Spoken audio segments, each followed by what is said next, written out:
الحمد لله رب المشرقين ورب المغربين الذي خلق كل شيء زوجين وأوجب علينا الإحسان بالوالدين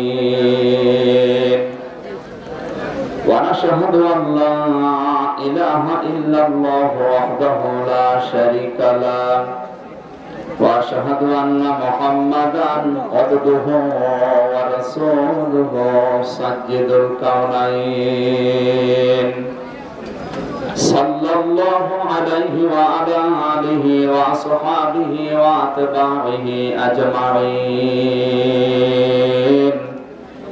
ليلا ونهارا في الطرفين. فقد قال الله تعالى في كلامه المجيد وبرهانه التوحيد: أعوذ بالله من الشيطان الرجيم. بسم الله الرحمن الرحيم.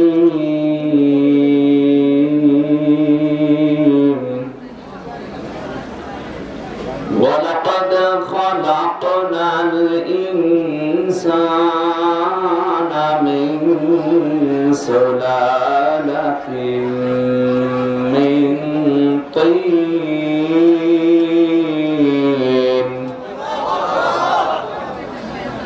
ثم جعلناه نطفة في قرار مكين. الله أكبر. ثم خلقنا النطفة علقة فخلقنا العلقة مضغة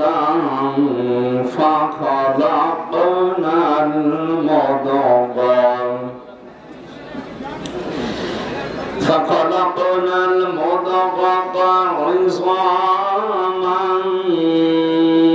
فكسونا العظام لحما ثم أنشأناه خلقا آخر فتبارك الله أحسن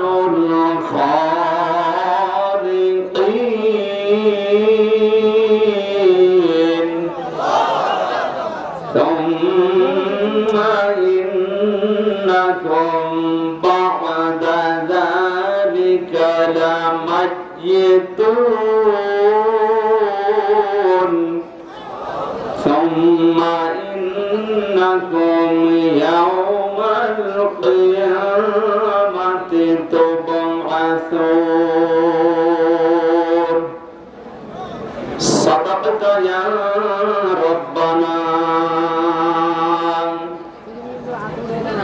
إن الله وملائكته يصلون على النبي يا أيها الذين آمنوا صلوا عليه وسلموا تسليما. اللهم صل على محمد وانزله المقعد المقرب عندك يوم القيامة. جزا الله عنا محمدا صلى الله عليه وسلم. اللهم اغفر لي وارحمني واهدني وعافني وارزقني يا رب العالمين. আলহামদুলিল্লাহ। বাংলাদেশের ঐতিহ্যবাহী জেলা গাজীপুর কালীগঞ্জ থানার অন্তর্গত মওলানা ইসলামী সমাজ কল্যাণ পরিষদের উদ্যোগে 11তম 5 দিন ব্যাপী মহাবিশ্বের মহাবিশ্ব আমাদের মালিক আমাদের মনিব মহান রব্বুল ইজ্জাত ওয়াল জালালের মুখে পবিত্র বাণী কোরআন কারীম। তাফসীরুল কোরআন মাহফিলের সমাপনী রজনীর সম্মানিত সভাপতি, বিশিষ্ট ইসলামী চিন্তাবিদ, সমাজসেবক, সাবেক সফল চেয়ারম্যান, শ্রদ্ধাভাজন ব্যক্তিত্ব, অত্র এলাকার কৃতি সন্তান জনাব আলহাজ আমজাদ হোসেন সফল, সভাপতি মুলগাঁও ইসলামী সমাজ কল্যাণ পরিষদ ও সদস্য কালীগঞ্জ উপজেলা আওয়ামী লীগ, দামাত বারকাতুহুমুল আলিয়া, হায়াতে তাজ্জেবা সিহাতে কুল্লিয়া কামনা করছি। সকলে বলেন আমিন। তার বাবা দুনিয়া থেকে বিদায় নিয়েছেন মরহুম সাহেব আলী। আল্লাহ রাব্বুল আলামিন তার গোলামকে যেন তার সন্তানের ওসিলায় মাফ করে। প্রধান অতিথি শাইখুল মাশায়েখ, মাননীয় জাতীয় সংসদ সদস্য, কালীগঞ্জের কৃতি সন্তান জনাবা মেহের আফরোজ চমকি, সাবেক প্রতিমন্ত্রী, হায়াতে তাজ্জেবা সিহাতে কুল্লিয়া কামনা করছে, আল্লাহ যেন দান করে। আপনাদেরকে রাগ আছে না? জোরে বলেন আমিন। এতক্ষণ কি এখানে সমস্যা কি? এই লোকগুলো সরাসরি কথা বলা যাবে না। ওরা যাবে কোথায়? সরাবে ওরা যাবে কোথায়? ওখানে বসা যায় না? বসা না গেলে বাড়ি চলে যান। বারবার আপনার জন্য পেছন দিক থেকে সিগন্যাল দিচ্ছে, দেখছেন না? কষ্ট হলে বসা লাগবে। ওই যেখানে দাঁড়িয়ে আছেন ওখানে বসে বসেন। আপনারা কথা বলা দরকার, বসেন। কথা বলা যাবে না ভাই। এতক্ষণ যারা কোরআন কারীম থেকে আলোচনা রাখলেন, বিশেষ করে আপনাদের এই পাশের জেলা নরসিংদীর কৃতি সন্তান ইসলামিক চিন্তাবিদ, মুফাসসিরে কোরআন, শ্রদ্ধাভাজন বড় ভাই জনাব মাওলানা মোতালেব হোসেন বরকতি, দামাত বারকাতুহুমুল আলিয়া, আলোচনা রাখলেন মাওলানা মিসবাউদ্দিন আজমি, সম্মানিত উদ্বোধক জনাব শফিউল কাদের নান্নু। এখানে অনেকগুলো মানুষের নাম আমরা দেখতে পাচ্ছি। আমরা দোয়া করছি রাফা'না লাকা যিকরাক, আল্লাহ তাদের সম্মান মর্যাদা যেন আরো বাড়িয়ে দেন। জোরে বলেন আমিন। গত 5 দিন এখানে কোরআনের কথা হচ্ছে। প্রথম দিন যিনি এসেছিলেন বাংলাদেশের শিক্ষিত মার্জিত যারা কোরআন কারীমের গভীর জ্ঞানের অধিকারী যে সমস্ত আলেম, তাদের ভেতরে অন্যতম বড় ভাই ডক্টর মুফতি আবুল কালাম আজাদ বাশার, দামাত বারকাতুহুমুল আলিয়া। আলোচনা রেখেছেন মাওলানা সিফাত হাসান। পরের দিন ছিলেন সিলেটের কৃতি সন্তান জনাব মাওলানা এম হাসিবুর রহমান। আলোচনা রেখেছেন মাওলানা আবুল হোসেন আফসারী। এর পরের দিন ছিলেন মাওলানা মনোয়ার হোসেন মমিন, সাতক্ষীরার কৃতি সন্তান। আলোচনা রাখলেন মাওলানা মুফতি আমিনুল ইসলাম সালেহী। গতকাল তিনি ছিলেন আলেমদের মুকুট হিসাবে এখন সারা বাংলাদেশে পরিচিত, যিনি কোরআনের পাখির পরে যার অবস্থান বাংলাদেশে ওয়াজিনদের ভেতরে বিশিষ্ট আলেমে দ্বীন, মুফাসসিরে কোরআন, নন্দিত ব্যক্তিত্ব জনাব আল্লামা তারেক মানওয়ার। আতাল্লাহু উমরাহু ওয়া বারাকাল্লাহু ফি হায়াতি। সকলে বলেন আমিন।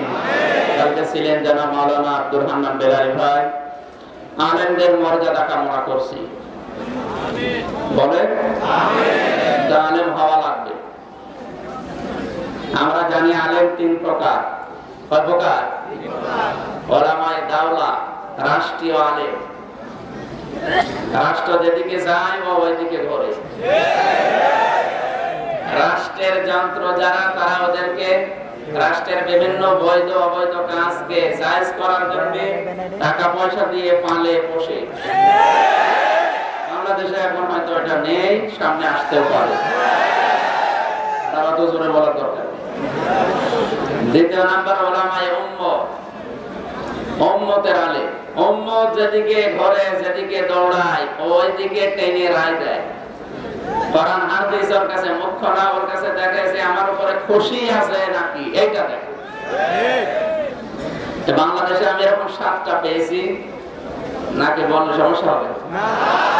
তার ভেতরে একটা যে মানুষ মারা গেলে খানা হয় না, এলাকায় খানা বন্ধ হয়ে গেছে। সকল ভাইয়ের বাবা মারা গেছে, উনি খানা দিচ্ছে যে আমার বাবার পক্ষ থেকে আমি খানা করলাম, 10,000 মানুষকে দাওয়াত দিয়েছি। মৃত ব্যক্তির পক্ষ থেকে যেটা করা হয় ওটা সাদকা। ওটা কি সাদকা? বলেন না কেন? সাদকা। সাদকার মাল খাওয়া যায় আছে এতিম মিসকিন অসহায় যারা, তাদের জন্য। উনি যে দাওয়াত দিলে 10,000 মানুষকে খাওয়াবে, কার পক্ষ থেকে? ওনার বাবা মারা গেছে মৃত ব্যক্তির পক্ষ থেকে। ওই দাওয়াতে এসেছি আমি 5 গাড়ি নিয়ে। আমি তো এতিম, আমি এতিম না। এই যে বরকতি ভাই এসেছে, উনি যে এক্স করলা গাড়িতে চড়ে মনে করেন ওই গাড়ি নিয়ে এসেছে। উনি আর এক এতিম না? এইরকম এতিমরা যদি খানা খায়, খানা হবে না। ওটা খাওয়ার দরকার ছিল কাদের, আর খাচ্ছে কোন এতিমরা? যাদের খাওয়া দরকার ওরা কিন্তু শেষ পর্যন্ত অনেকে পায় না। শেষে বাড়ি যাওয়ার আগে থালা নিয়ে আসে, ওই থালা বাড়ি দিতে দিতে চলে যায়। আর যাদের খাওয়ার কোনো অভাব নেই তারা খেয়ে যাচ্ছে খানা। কি খাচ্ছে? খানা। এটা মৃত ব্যক্তির পক্ষ থেকে যা করা হলো এটা কি? বলেন বলেন সাদকা। এখন স্বপন ভাই যদি বলে যে আমার বাবা মারা গেছে, 2000 টাকা দিলাম আপনাকে, সাদকার টাকা আপনি নেন, আমি কি নেব না আরো গরম দেবো? আপনি আমার সাদকা খাওয়াবেন। বরকতি ভাইকে দিলে উনি ওইটাই বলবে যে আমি সাদকা খাওয়ার মানুষ না। অথচ 3000 টাকা দিয়ে যদি বাজার করে আমাদের দুজনকে দাওয়াত দেয়, পায়জামা খুলে খাবে না? জিনিস তো একই, আগে টাকা দিচ্ছিল, এখন খাবার দিচ্ছে। কথা বুঝতেছে? এই পক্ষে রায় দেওয়া আলেম দেশে নেই, আছে। এরা ওলামায়ে উম্মত। 3 নম্বরে ওলামায়ে মিল্লাত। এরা ধর্মের আলেম। কিসে? ধর্মে। কোন দিকে তাকাবে না, কোরআন এবং হাদিসের দিকে তাকিয়ে কে খুশি হয় কে বেজার হয় ওটা দেখার দরকার নেই। এই আলেম এখন কম না বেশি? কম। উলামায়ে মিল্লাত যাদেরকে বলা হয়, আমরা তাদেরকে চিনি হাক্কানি আলেম হিসাবে। কি আলেম? হাক্কানি। সবাই বলেন হাক্কানি। হাক্কানি আলেমের মর্যাদা নবী এত দিয়েছেন, আকাশের যে তারকা এর ভেতরে সূর্যের চাঁদের মর্যাদা যেরকম, তাম পৃথিবীর সাধারণ মানুষদের উপরে একজন হাক্কানি আলেমের মর্যাদা আল্লাহর কাছে ওরকম। হাক্কানি আলেম পাওয়া যাবে কোথায়, এইটা আপনাকে আগে জানা লাগবে। ইমাম ইবনে তাইমিয়া রাহমাতুল্লাহ আলাইহি বলেন 3টি জায়গায় হকপন্থী আলেম পাওয়া যায়, সেখানে খোঁজ করলে তোমরা পাবে। কারণ হাক্কানি আলেমের মর্যাদা এত বেশি। ফাদলুল আলিমি আলাল আবিদি কাফাদলি আলা আদনাকুম। দুনিয়ার সাধারণ মানুষদের উপরে আল্লাহর নবীর মর্যাদা যেরকম, পৃথিবীর মানুষদের উপরে হাক্কানি আলেমদের মর্যাদা নবীজি বলেন ওইরকম। এত বড় সার্টিফিকেট পৃথিবীর কোন সাধারণ মানুষকে নবীজি দেয়নি। আল উলামা ওয়ারাসাতুল আম্বিয়া। দুনিয়াতে আলেম যারা এরা সাধারণ না, এরা আমি আল্লাহর নবীর ওয়ারিস। কত বড় সম্মান মর্যাদা!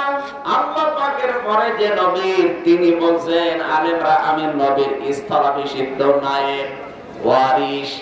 আমি যেটা দায়িত্ব পালন করার কথা এটা করবে আলেমেরা। কারা? আলেমেরা। এই হক্কানি হকপন্থী আলেম কোথায় পাওয়া যাবে? ভালো করে খোঁজ করবেন, 3টি জায়গায় পাবেন। কোথায়? 1 নম্বরে কবরে, তার মানে মাটির নিচে। কি? কবরে গেলে, মাটির নিচে গেলে আপনি হকপন্থী আলেম খোঁজ করলে পাবেন। 2 নম্বর জালেমের জিন্দান খানায়, তার মানে জেলখানায়। যুগে যুগে পৃথিবীতে জালেমের জেলখানায় হকপন্থী আলেম অধিকাংশ গুলোই মারা গেছে। আমাদের দৃষ্টিতে আমরা যাদেরকে মনে করি, বিশেষ করে ইমাম আবু হানিফা রাহমাতুল্লাহ আলাইহি, এই নোমান বিন সাবিত, তিনি কিন্তু জেলখানায় মারা গেছে। ইমাম আহমদ ইবনে হাম্বল ইলমের জাহাজ ছিলেন, তিনিও মারা গেছেন জেলখানায়। আর যে সমস্ত মানুষেরা নামের আগে শায়েখ লিখে বিভিন্ন নাম ফটায় যে আমরা সহিহ হাদিসের দাবিদার। অবশ্যই আপনি ভালো পথে আছেন, কিন্তু আপনার সহিহ হাদিস যেটাকে বলে চালান বুখারী শরীফ, তার ইমাম, তার লেখক, তিনি কিন্তু মারা গেছে জেলখানায়। হকপন্থী আলেম দ্বারা অধিকাংশ জন ওই জালেমের জেলখানায় পাওয়া যায় তাদেরকে। মুজাদ্দিদ আল-ফাসানি রাহমাতুল্লাহ আলাইহি তিনিও মারা গেছেন জালেমের জেলখানায়। জীবনের অর্ধেক সময় তিনি কাটিয়েছেন জালেমের জেলখানায়। কাসেম নানুতুবি রাহমাতুল্লাহ আলাইহি তিনিও জালেমের জেলখানায় সময় কাটিয়েছেন। এই সমস্ত কথা থেকে ইমাম ইবনে তাইমিয়া বলেন, তোমরা যদি হকপন্থী আলেম দেখতে চাও তাহলে জালেমের জেলখানায় গিয়ে দেখবা, এখানে পাওয়া যাবে।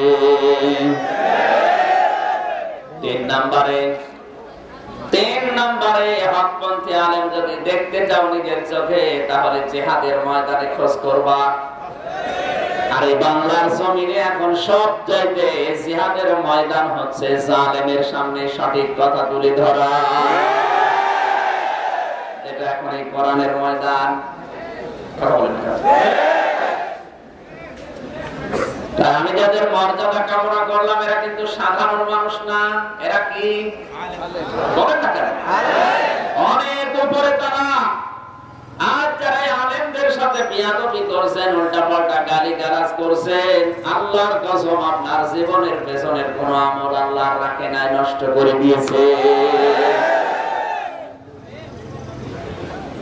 আলেমের সাথে বিয়াদবি করলে সমস্যা হবে, কিন্তু জালেমের সাথে বিয়াদবি করলে অসুবিধা নেই। জালেম কারা? আমান আসলামু মিম্মান কাতামা শাহাদাতান ইনদাহু মিনাল্লাহ। আল্লাহ পাক ঘোষণা দিয়েছেন, বড় জালেম ওই লোকটা যার কাছে কোরআনের জ্ঞান আছে, এই জ্ঞান থাকার পরে দুনিয়ার কোন স্বার্থ পেয়ে গোপন করে দেয়, এটা আল্লাহর কাছে জালেম। যে নামের আগে মাওলানা, হাফেজ, মুফতি, মুহাদ্দিস লেখা, অথচ এই লোকটা কাবা শরীফকে পর্যন্ত ভাস্কর্য বলে চালিয়ে দেয়, একে আলেম বললে আপনার গুনাহ হবে। এর সাথে বিয়াদবি করলে দুজনের আমল নষ্ট হবে না, এর সাথে বিয়াদবি করলে সওয়াব হবে। কারণ এ তো আলেম না, এটি সুতরাং আলেম যারা উলামায়ে মিল্লাত, ধর্মীয় আলেম যারা, হকপন্থী আলেম হিসাবে আমরা যাদেরকে জানি, এদের উপরেও যদি কেউ কথা বলে, আল্লাহ পাক বলেন আনতাহবাতা আমালুকুম ওয়া আনতুম লা তাশউরুন। আমার নবীর কণ্ঠের উপরে কণ্ঠ উঁচু করে কথা বললে যেমন পেছনের আমল নষ্ট হয়ে যায়, নবীর ওয়ারিস যারা এখন হক্কানি আলেম, এদের উপরে কথা বললেও তোমার নামাজ, রোজা, হজ, যাকাত থাকবে না, নষ্ট হয়ে যাবে। কখন যে নষ্ট হয়ে গেছে তুমি টেরও পাবে না। কে বলছেন? আল্লাহ। খেয়াল করেন তো কত সত্য কথা। আনতুম লা তাশউরুন। কখন যে তোমার হজ, নামাজ, যাকাত, এ দাড়ি, টুপি, পাগড়ি কখন হারিয়ে গেছে তুমি টেরও পাবে না। তুমি মনে করবে যে না, আমি তো 5 ওয়াক্ত নামাজ পড়ি, ওদিকে নামাজ যে নেই তা তো দেখতে পাচ্ছ না। এজন্য হক্কানি আলেমের পরিচয় আমি বলেছি, আমি বানিয়ে বললাম না। বলেন না। কোরআনে কারিমে সূরা বাকারা প্রথম নাম্বার পারা 20 নাম্বার পৃষ্ঠার 13 নাম্বার লাইনের 140 নাম্বার আয়াতের প্রথম অংশটা বলেছি। সুতরাং আলেম যদি চিনতে আপনি ভুল করেন, এটা আপনার ব্যর্থতা। আর চেনার পরে যদি কেউ আলেমদের সাথে বিয়াদবি করে, তাদের ঘাড় মটকিয়ে দিতে চায়, বুঝতে হবে ওর পেছনে আল্লাহ কিছু বাকি রাখেনি। ফতোয়া দিয়েছেন কে? এখন রাগ আমার প্রতি করবেন না, আল্লাহর।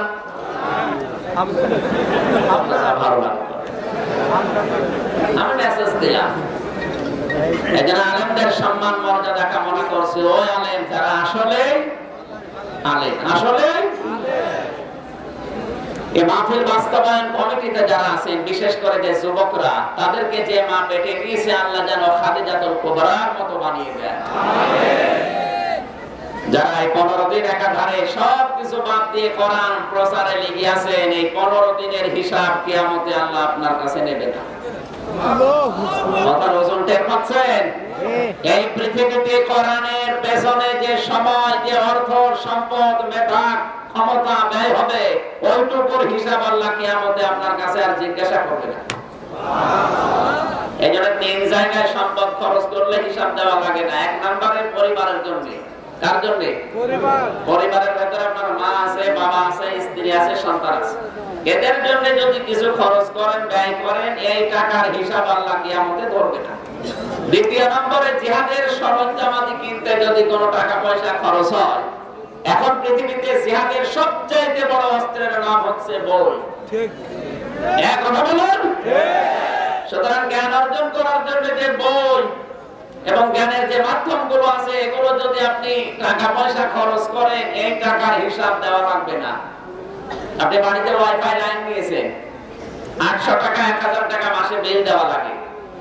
এই 1000 টাকার ওয়াইফাই এর যে খরচগুলো আপনি করলেন, ওয়াইফাই যদি আপনি কোরআন এবং হাদিসের পক্ষে ব্যবহার করতে পারেন, এই 1000 টাকার হিসাব আল্লাহ ধরবে না। কিন্তু ওইটা নিয়ে যদি শুধু উলঙ্গ নাচ দেখেন, তাহলে তো কোনো হিসাব নেই। না, হিসাব নেই। না হিসাবে আপনার আমার নামায় গোনা জমা হবে। 3 নম্বরে জিহাদের ময়দানে যারা কাজ করছে, নিজে যদি আপনি যেতে না পারেন, ভয় করে, পেছনে টান থাকে, যারা কাজ করছে জিহাদের ময়দানে, তাদের পেছনে খরচ করলে ওই টাকার হিসাব দেওয়া লাগে। সুবহানাল্লাহ। কথা মনে বোঝেননি? আজ পৃথিবীতে জিহাদের ময়দানে সবাই থাকতে পারে না। হয়তো পেছনে টান থাকে, অনেকের বিভিন্ন সমস্যা থাকে, বাধা থাকে, উপরের চাপ থাকে। এই চাপ যাদের আছে, তারা পেছন দরজা দিয়ে নাড়াচড়া দেবেন, একটু ঠেলা দেবেন। এই ঠেলা দিতে গিয়ে যদি টাকা পয়সা খরচ হয়, ক্ষমতা খরচ হয়, আপনার পাওয়ার লাগে, পরামর্শ লাগে, যা দেবেন, এইটুকুর হিসাব আল্লাহ নেবেন না। কারণ আপনি নিজে ছিলেন না, কিন্তু পেছনের দরজা দিয়ে ঠেলা দিয়েছিলেন। জোরে বলেন সুবহানাল্লাহ। এই জন্য যারা 15 দিন ধরে শ্রম দিলেন, তাদের সৌভাগ্য যে 15 দিন অন্তত আল্লাহর কাছে আপনাকে দাঁড়ানো লাগবে না। আল্লাহ বলবেন 15 দিনের হিসাব বাদ দিয়ে হিসাব দিন। সামনে বসা মুসলমান ভাইরা, পর্দার আড়ালের সম্মানিতা মা এবং বোনেরা, প্রশাসনের ভাইরা, প্রাণ প্রিয় কালীগঞ্জবাসী, দলমত, জাতি, বর্ণ, ধর্ম নির্বিশেষে 5 দিন ব্যাপী ঐতিহাসিক তাফসীরুল কোরআন মাহফিলের সমাপনী রজনীতে যারা শ্রোতা হয়ে এসেছেন, এটা এখন ক্লাস চলছে। কি চলছে? ক্লাসে ছাত্রের মতো জবাব দেবেন আপনি। খুশি হচ্ছে প্রথমে আমাদের মালিকের প্রতি, জবান খুলে বলছে আলহামদুলিল্লাহ। আমরা খুশি কেন?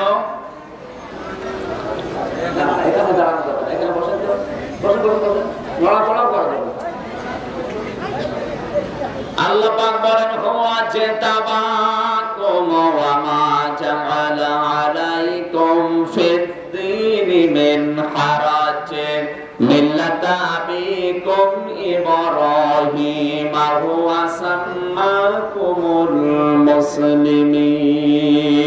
জোরে বলেন আল্লাহু আকবার। হুয়া জাতাবাকুম, তিনি তোমাদেরকে নির্বাচিত করেছেন। খেয়াল করেন আল্লাহর ভাষা, হুয়া জাতাবাকুম, তিনি তোমাদেরকে শুধু মনোনয়ন দেয়নি, মনোনয়ন দেওয়ার পরে তিনি নির্বাচিত করেছেন। বাংলাদেশে অনেকে নির্বাচনের মনোনয়ন পায়, সবাই কি পাস করে? বলুন বলুন। এই এলাকায় কত লক্ষ লক্ষ মানুষ বাস করে। আজকে কোরআন শুনতে আল্লাহ কিন্তু সবাইকে নির্বাচিত করেনি, হয়তো মনোনয়ন দিয়েছিলেন কিন্তু পাস করাননি। ঠিক, পাস করিয়েছেন মাত্র মনে করেন 1 লক্ষ মানুষকে। এখানে আশপাশ জেলা মিলে কমপক্ষে 4-5টা থানার মানুষ এখানে আছে, 8-10 লাখ লোক হওয়ার কথা ছিল। কারণ এলাকায় হিন্দু বেশি না মুসলিম? সেই হিসাবে কোরআনের আলোচনা তাদের কানেও গেছে, মাইকিং করা, পোস্টারিং করা, সবাই আসতে পারে নাই।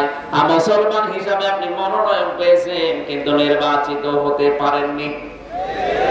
আল্লাহ পাক আমাদেরকে নির্বাচিত করেছেন, শুধু এতটুকুই না, ওয়া মা জাআলা আলাইকুম ফিদ-দীনি মিন হারাজ, আমাদেরকে যে দিনের উপরে আল্লাহ দিয়েছেন, এই দিনের ভেতরে কোন সংকীর্ণতা, এই দিনের ভেতরে কোনো বৈপরীত্যতা, এই দিনের ভেতরে কোনো কম ছোট বিষয় আল্লাহ রাখেন নাই, কোনো বাঁকা জিনিস নেই।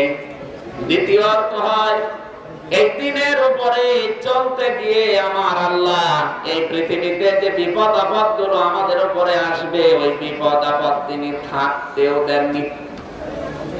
আপনি মনে হয় কথার অর্থ বোঝেন? যাকে আল্লাহ নির্বাচিত করেন, শুধু মনোনয়ন না, নির্বাচিত করেন, তাকে দিনের উপরে চলতে গিয়ে যে বিপদ আপদ ঘিরে ধরে না? আরো জোরে বলেন। এই জন্য যে যত বেশি শক্ত ইমানদার, তার বিপদ তত শক্ত। দুনিয়াতে সবচেয়ে বেশি শক্ত ইমানের অধিকারী ছিলেন নবীরা, রাসূলরা। এই জন্য তাদের পরীক্ষা হয়েছিল বড় বড়। তাদের পরে যারা শক্ত ইমানদার দুনিয়ায়, তাদেরও পরীক্ষা কিন্তু বড় বড়। কথা বলেন ঠিক কিনা? আজও এই দেশে যার ইমান যত শক্ত, আল্লাহ তার উপরে সেই রকম পরীক্ষা চাপিয়ে দেন। পরীক্ষা চাপিয়ে শেষ করে দেন না, ওই পরীক্ষা আমার আল্লাহ থাকতে দেয় না, নিজে দূর করে দেন। জামালার ফায়ের সরাসরি আল্লাহ নিজে, ওমা জামালা আলাইকুম ফিদ্দীনি মিন হারাজ, কোন সংকীর্ণতা তোমাদের উপরে আল্লাহ থাকতে দেয় না। সুতরাং আমরা খুশি প্রশংসা আদায় করেছি এই কারণে, এই লক্ষ লক্ষ মানুষের ভেতরে আল্লাহ আমাকে তার কোরআনের শ্রোতা হিসাবে মনোনয়ন দিয়ে শুধু শেষ করেননি, পাশও করিয়েছেন। জোরে বলেন সুবহানাল্লাহ। দরুদ আর সালাম পড়ছে আমাদের নবী। নবী কাদের? আরো জোরে বলেন মুহাম্মদুর রাসূলুল্লাহ সাল্লাল্লাহু আলাইহি ওয়াসাল্লামের প্রতি। আপনি টের পারলে পেলেন আমি কি বললাম? নবী আমাদের, এই কথার গুরুত্ব এখন টের পাচ্ছেন না। কিয়ামতের ময়দানে যখন ইদারাতুহুম মিন মাকানিন বাঈদিন সামিউ লাহা তাগায়্যুযা ওয়া সাফীরা, যখন জাহান্নাম আপনাদেরকে দেখবে, আমাদেরকে দেখবে, একটা চিৎকার মারবে। কি মারবে? ইয়াওমা নাকুলু লিজাহান্নামা হাল ইমতালাতি ওয়া তাকুলু হাল মিন মাসিদ। জাহান্নাম আল্লাহকে ডাক দিয়ে বলবে, আল্লাহ আর কিছু আছে আমার ভেতরে দেন, এই পাপিষ্ঠদেরকে আমি সাইজ করি। এমন একটা চিৎকার দেবে, নবীরা, ফেরেশতারা, যত মানুষ আছে সবাই ভয় পেয়ে যাবে। প্রত্যেকের মুখে একটা আওয়াজ আসবে যে আমারে বাঁচান। তাফসীরে বাসারীতে মুফাসসির লিখেছেন, জাহান্নামের এই বিকট আওয়াজ শোনার পর যত মানুষ ময়দানে মাশারে হাসরের ময়দানে থাকবে, সবাই হাঁটু গেড়ে বসে পড়বে।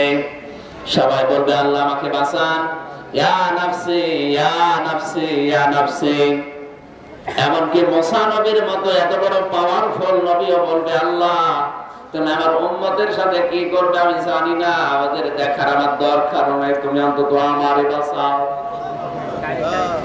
ঈসা নবীর মতো এত বড় পাওয়ারফুল নবী, তিনি বলবেন, আল্লাহ তুমি আমার মা মরিয়মের ব্যাপারে কি সিদ্ধান্ত নেবে আমার দরকার নেই ওটা বলার। ওনার ব্যাপারে আমি কোনো প্রার্থনা তোমার কাছে করি না, কিন্তু আমার প্রার্থনা এই যে তুমি আমারে অন্তত বাঁচাও। ইব্রাহিম নবী বলবেন, আল্লাহ তুমি আমার পিতা আজরের ব্যাপারে কি মনস্থ করেছো আমি জানি না, যা ভালো লাগে ওর সাথে করো, আমার দেখার দরকার নেই। আমি তোমার কাছে বারবার বলছি, আল্লাহ তুমি অন্তত আমারে বাঁচাও। প্রত্যেকে যখন এখন আওয়াজ দিচ্ছে, হঠাৎ করে একটা আওয়াজ ভেসে আসবে, রব্বি হাবলি ইয়া উম্মতি। তিনি আর বলবেন না আল্লাহ তুমি আমাকে বাঁচাও, তিনি বলবে, আল্লাহ তুমি আমার উম্মতকে বাঁচাও। এজন্য মরণের পরে সব সম্পর্ক কাট হয়ে যায়। আর স্বপন ভাইয়ের সাথে আমার যে বন্ধুত্ব আছে, যে ভালোবাসা আছে, কতদিন থাকবে, যতদিন জীবন আছে, শেষ। ওনার সাথে আমার কোনো সম্পর্ক নেই। এমনকি ওনাকে আমি দেখলেও আগে দৌড়তে বসে কিছু চাইতে পারে। এটা আমার শালা বাবু, দুনিয়াতে ওর সাথে আমার সম্পর্ক আছে ওই পর্যন্ত, যতদিন আমার ভেতরে রূহ আছে, আমার জীবন আছে। জীবন বের হয়ে গেলে ওর সাথে আমার আর কোনো সম্পর্ক নেই। ঠিক শুধু ওর সাথে না, আমার মা কিয়ামতের ময়দানে ওনার কাছে যদি বলি মা একটা নেকি দে, আমি কিন্তু নাজাত পেয়ে যাব। মা আমার দিকে তাকিয়ে বলবে, তুই কে? দুনিয়াতে আমার কোনো সন্তান ছিল না। এরপরেও যদি কাকুতি মিনতি করে মায়ের পা ধরে কোনো সন্তান পড়ে থাকে, তাফসীরে ফি জিলালিল কোরআন লিখেছে 500 বছর পর্যন্ত মায়ের পা ধরে অনেক সন্তান কাঁদবে। 500 বছর পর হওয়ার পরে ওর মুখের উপরে লাথি দিয়ে বলবে, দুনিয়া আমার বিয়ে হয়নি, তোরে পাবো কোথায়? কোরআন জানিয়েছে, ইয়াউমা ইয়াফিরুল মারউ মিন আখিহি ওয়া উম্মিহি ওয়া আবিহি ওয়া সাহিবাতিহি ওয়া বানিহি লিকুল্লি ইমরিইন মিনহুম ইয়াউমা ইযিন শাআনুন ইউগনি। সেদিন সর্বপ্রথম তোমার থেকে পালাবে তোমার ভাই, তোমার মা, তোমার বাবা, তোমার স্ত্রী, সন্তান, বন্ধু, দুনিয়ার নেতা নেত্রী যাই বলেন। এখানে 7 জনের সিরিয়াল আছে। কালীগঞ্জবাসী বিবেক খাটান, বুদ্ধি খাটান, মাথা ঠান্ডা করেন। কিয়ামতের ওই কঠিন ময়দানে শুধু একজনের সাথে আপনার সম্পর্ক রাখতে তিনি চাইবেন, তিনি হচ্ছেন আমাদের নবী। তাছাড়া অন্য কোন নবী, রাসূল, ফেরেশতা, এমনকি নিজের ভাই, মা, বাবা, স্ত্রী, সন্তান, বন্ধু, এরা বলবে না আমি ওর কেউ না, ওরে চিনিও না। এতটুকু আল্লাহ শেষ করেননি।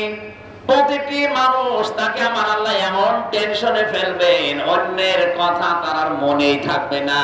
ফাকাইফা তাত্তাকুনা ইন কাফারতুম ইয়াউমা ইয়াজআলুল ওয়ালদানা শিবা।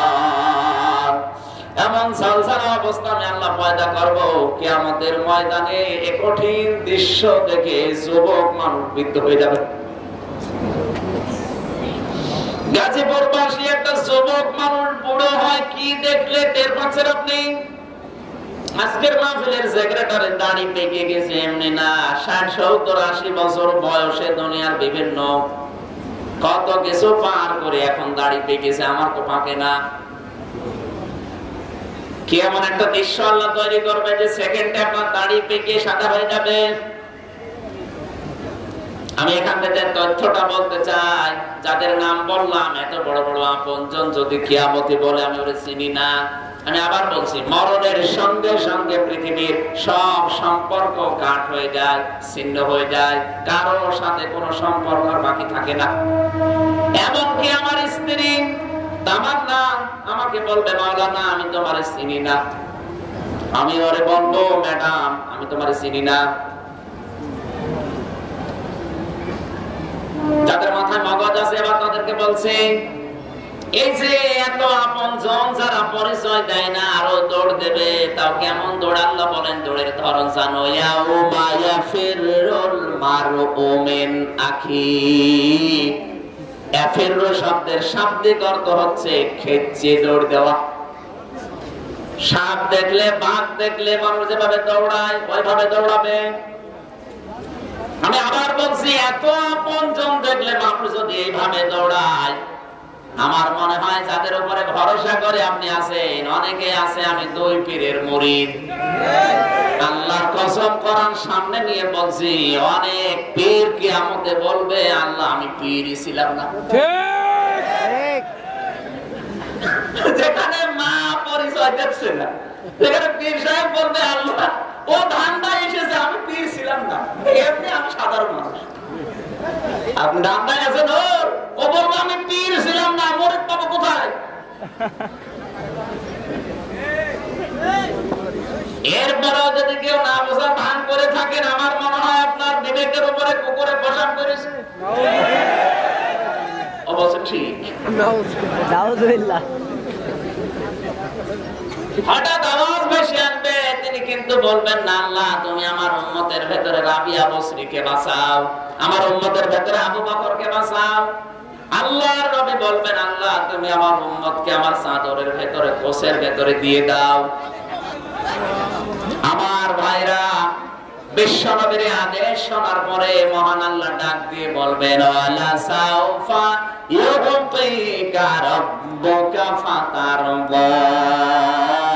হে নবী, আপনাকে আমি অতি শীঘ্রই এমন কিছু দেব যাতে আপনি আনন্দ খুশি না হয়ে পারবেন না। আল্লাহ যেন ওই খুশির ভেতরে তার কোষের ভেতরে চাদরের ভেতরে আমাদেরকেও দিয়ে দেন। জোরে বলেন আমিন। নবী কাদের? গর্ব নিয়ে বলেন নবী কাদের? তোমরা হিন্দু বলতে পারে নবী আমাদের না, তোরা খ্রিস্টান বলতে পারে না মোহাম্মদ আমাদের। কি একটা ভাগ্য নিয়ে দুনিয়া আসলাম, আমরা বুক ফুলিয়ে বলতে পারি যে নবী মোহাম্মদ রাসূলুল্লাহ আমাদের। খুশি হয়ে দরুদ পড়েন সাল্লাল্লাহু। আমরা কোরআনে কারীমের সূরা মুমিনুন, কোন সূরা? কয়েকটা আয়াত পড়লাম, দেখি এর ভেতর থেকে কি বের করা যায়। আল্লাহ যেন আমাদেরকে অন্তত কিছু বলার এবং শোনার তৌফিক দেন। তাফসীরুল কোরআন মাহফিল লিখেছে, আমরা তাফসীর আকারে কথা বলার চেষ্টা করব ইনশাআল্লাহ। কোন সূরা? কোরআনে কারীমের 23 নম্বর সূরা। এটা মক্কায় নাযিল হয়েছে। 118টা আয়াত আছে, 6টা রুকু আছে। আমরা প্রথম নাম্বার রুকুর মাত্র আয়াত পড়েছি 5টা। কয়টা? 5টা। জবান খুলে বলেন কয়টা? এবার বলছি কোরআনে কারীমের সূরার নাম কি? মুমিনুন। আমরা তেলাওয়াত করেছি 12, 13, 14, 15, 16।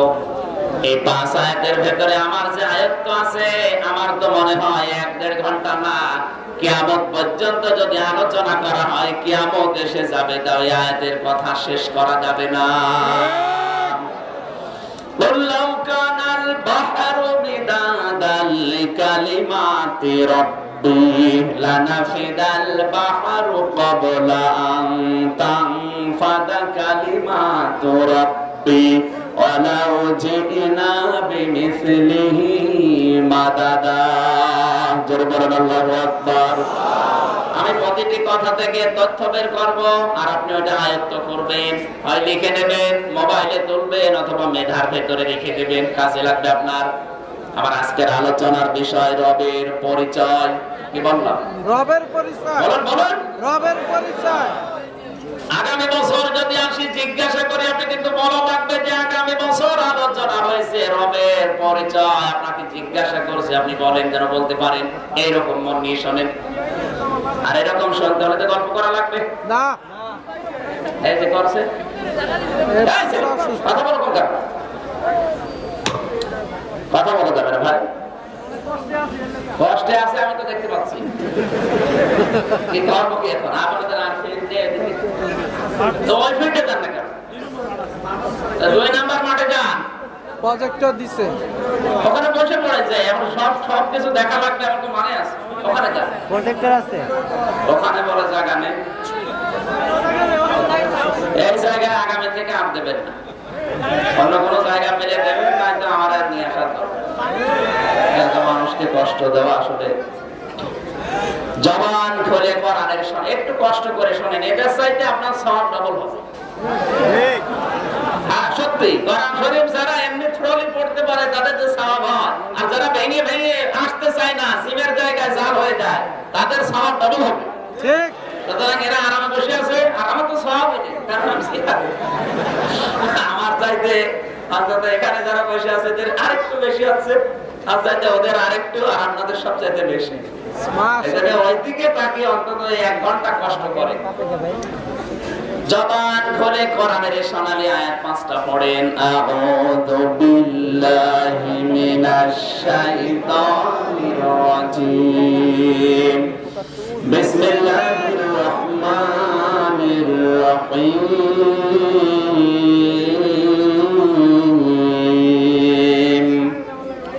ওয়ালাকাদ খালাকনাল ইনসানা মিন সুলালাতিন মিন তিন। আমি তাফসীরে একবারে প্রকাশ করছি, কারণ যেহেতু কষ্ট পাচ্ছে অনেকেই, খুব তাড়াতাড়ি আমি শেষ করব। যত তথ্য আছে আমার কাছে এগুলো আমি ডেলিভারি দেওয়ার চেষ্টায় আছি খুব তাড়াতাড়ি। আপনারা লিখে নেবেন, বারে বারে লিখবেন, অথবা মোবাইলে তুলে নেবেন। ওয়ালাকাদ, অবশ্যই, খালাকনা, আমরা বানিয়েছি, তৈরি করেছি, সৃষ্টি করেছি, ইনসানা, মানুষকে, মিন সুলালাতিন মিন তিন, মাটির নির্যাস থেকে, সারাংশ থেকে, মাটির মৌলিক উপাদান থেকে, কে বলছে? অবশ্যই আমি মানুষকে তৈরি করেছি মাটির উপাদান থেকে। এখন মাটির মৌলিক উপাদান আমরা জানি 10টা। গাজীপুর জেলায় সরকার কর্তৃক যে প্রতিষ্ঠান করা আছে মৃত্তিকা গবেষণাগার, আপনি যদি এখানকার মাটি তুলে নিয়ে যান বলবে মাটির ভেতরে মৌলিক উপাদান আছে কমপক্ষে 10টা। কয়টা? অক্সিজেন আছে মাটির ভেতরে, সিলিকন আছে, আয়রন আছে, অ্যালুমিনিয়াম আছে, ম্যাগনেসিয়াম আছে, পটাশিয়াম আছে, হাইড্রোজেন আছে, নাইট্রোজেন আছে, সোডিয়াম আছে। এরকম 10টা জিনিস আমার আল্লাহ মাটির ভেতরে লুকিয়ে রেখেছেন। জোরে বলেন সুবহানাল্লাহ। দ্বিতীয় তাফসীর হচ্ছে এই মানুষকে আল্লাহ যে মাটি দিয়ে বানিয়েছেন তার প্রমাণ হচ্ছে প্রধানত 3টা। এক নম্বরে তাফসীরে মুফাসসির লিখেছেন আমাদের আদি পিতা যিনি তিনি কিন্তু সরাসরি মাটির তৈরি। কি দিয়ে? মাটি দিয়ে। হযরত জিবরাইল, মিকাইল, ইসরাফিল 3জন ফেরেশতাকে আল্লাহ দুনিয়ায় পাঠিয়েছিলেন মাটি নেওয়ার জন্য। একজনও পারে নাই মাটির কন্দন দেখে। সর্বশেষ হযরত আজরাইল মালাকুল মাউত আসে। মাটিকে যখন তিনি খামসা মেরে ধরবেন ওই সময় কন্দন করেছিল। আজরাইল বলে দেখো তোমার কন্দনের দিকে আমার খেয়াল নেই, আমার খেয়াল আমার মালিকের হুকুমের দিকে। যতই কন্দন করো আমার মালিকের হুকুম আমি পালন করবই। ফিজিলালিল কোরআনে সাইয়্যিদ কুতুব লিখেছেন যে খামসা দিয়েছিল সে আজরাইল, এই এক খামসার ভেতরে মাটি ছিল 40 মণ। আল্লাহর কাছে নিয়ে গেলেন, ডাক দিয়ে বললেন মাবুদ ওরা 3জন পারে নাই কন্দন দেখে, আমারে কন্দনে কাবু করতে পারে নাই, তোমার হুকুম আমি তামিল করেছি। আল্লাহ পাক বলেন আজরাইল সবচাইতে বড় কঠিন কাজটা আমি তোরেই দেব। এটা মানুষের দাম তপস করা। 40 মণ মাটি নিয়ে গেছে, 120 হাত লম্বা ফেরেশতারা বডি বানিয়ে রেখে দিয়েছে শুধু মাটি। শুধু কি? আর জোরে বলা লাগবে। 120 হাত লম্বা, 36 হাত মোটা। এখনো পর্যন্ত ফেরেশতারা চেহারা এটুকু বানায়নি, শুধু বডি বানিয়ে রেখে দিয়েছে মাটি দিয়ে। আল্লাহ পাক বলেন এই চেহারাটা আমি আমার কুদরতের হাত দিয়ে বানাবো। লাকাদ খালাকনাল ইনসানা ফি আহসানি তাকওয়িম। অবশ্যই আমি মানুষকে সবচাইতে সুন্দর আকৃতি দিয়েছি, কারণ এই আকৃতি বানিয়েছে আল্লাহ নিজে কুদরতি হাত দিয়ে। এই আকৃতি পড়ে আছে মাটি দিয়ে তৈরি করা। আল্লাহ পাক হযরত আদমের এই নাক দিয়ে তিনি রূহ দিয়েছিলেন। নাকের ভেতরে কিছু গেলে দেখবেন বিড়বিড় বিড়বিড় করে।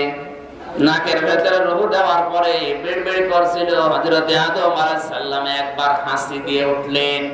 হাসি দেওয়ার সঙ্গে সঙ্গে অটোমেটিক তার মুখ দিয়ে বের হয়ে গেছে আলহামদুলিল্লাহ। আল্লাহ রাব্বুল আলামিন এত খুশি হয়েছিলেন আদমের এই আলহামদুলিল্লাহ বলা দেখে, কিয়ামত পর্যন্ত আদমের সন্তান যারা দুনিয়ায় আসবে এরা যদি একবার হাসি দেয় কমপক্ষে তারে বলা লাগবে আলহামদুলিল্লাহ। ঠিক। শুধু এতটুকুই না, আলহামদুলিল্লাহ বলা যে শুনবে আপনার পাশে তারেও বলা লাগবে ইরহামুকাল্লাহ। এমনকি ওর পাশে যে থাকবে তাকে বলা লাগবে ইহদিকাল্লাহ। চিন্তা করলাম এত কথা বলা লাগে কেন? আলহামদুলিল্লাহ শব্দ নিয়ে হাসির মাধ্যমে যেটা আদম নবী বলেছিলেন, বিজ্ঞান গবেষণা চালিয়েছেন।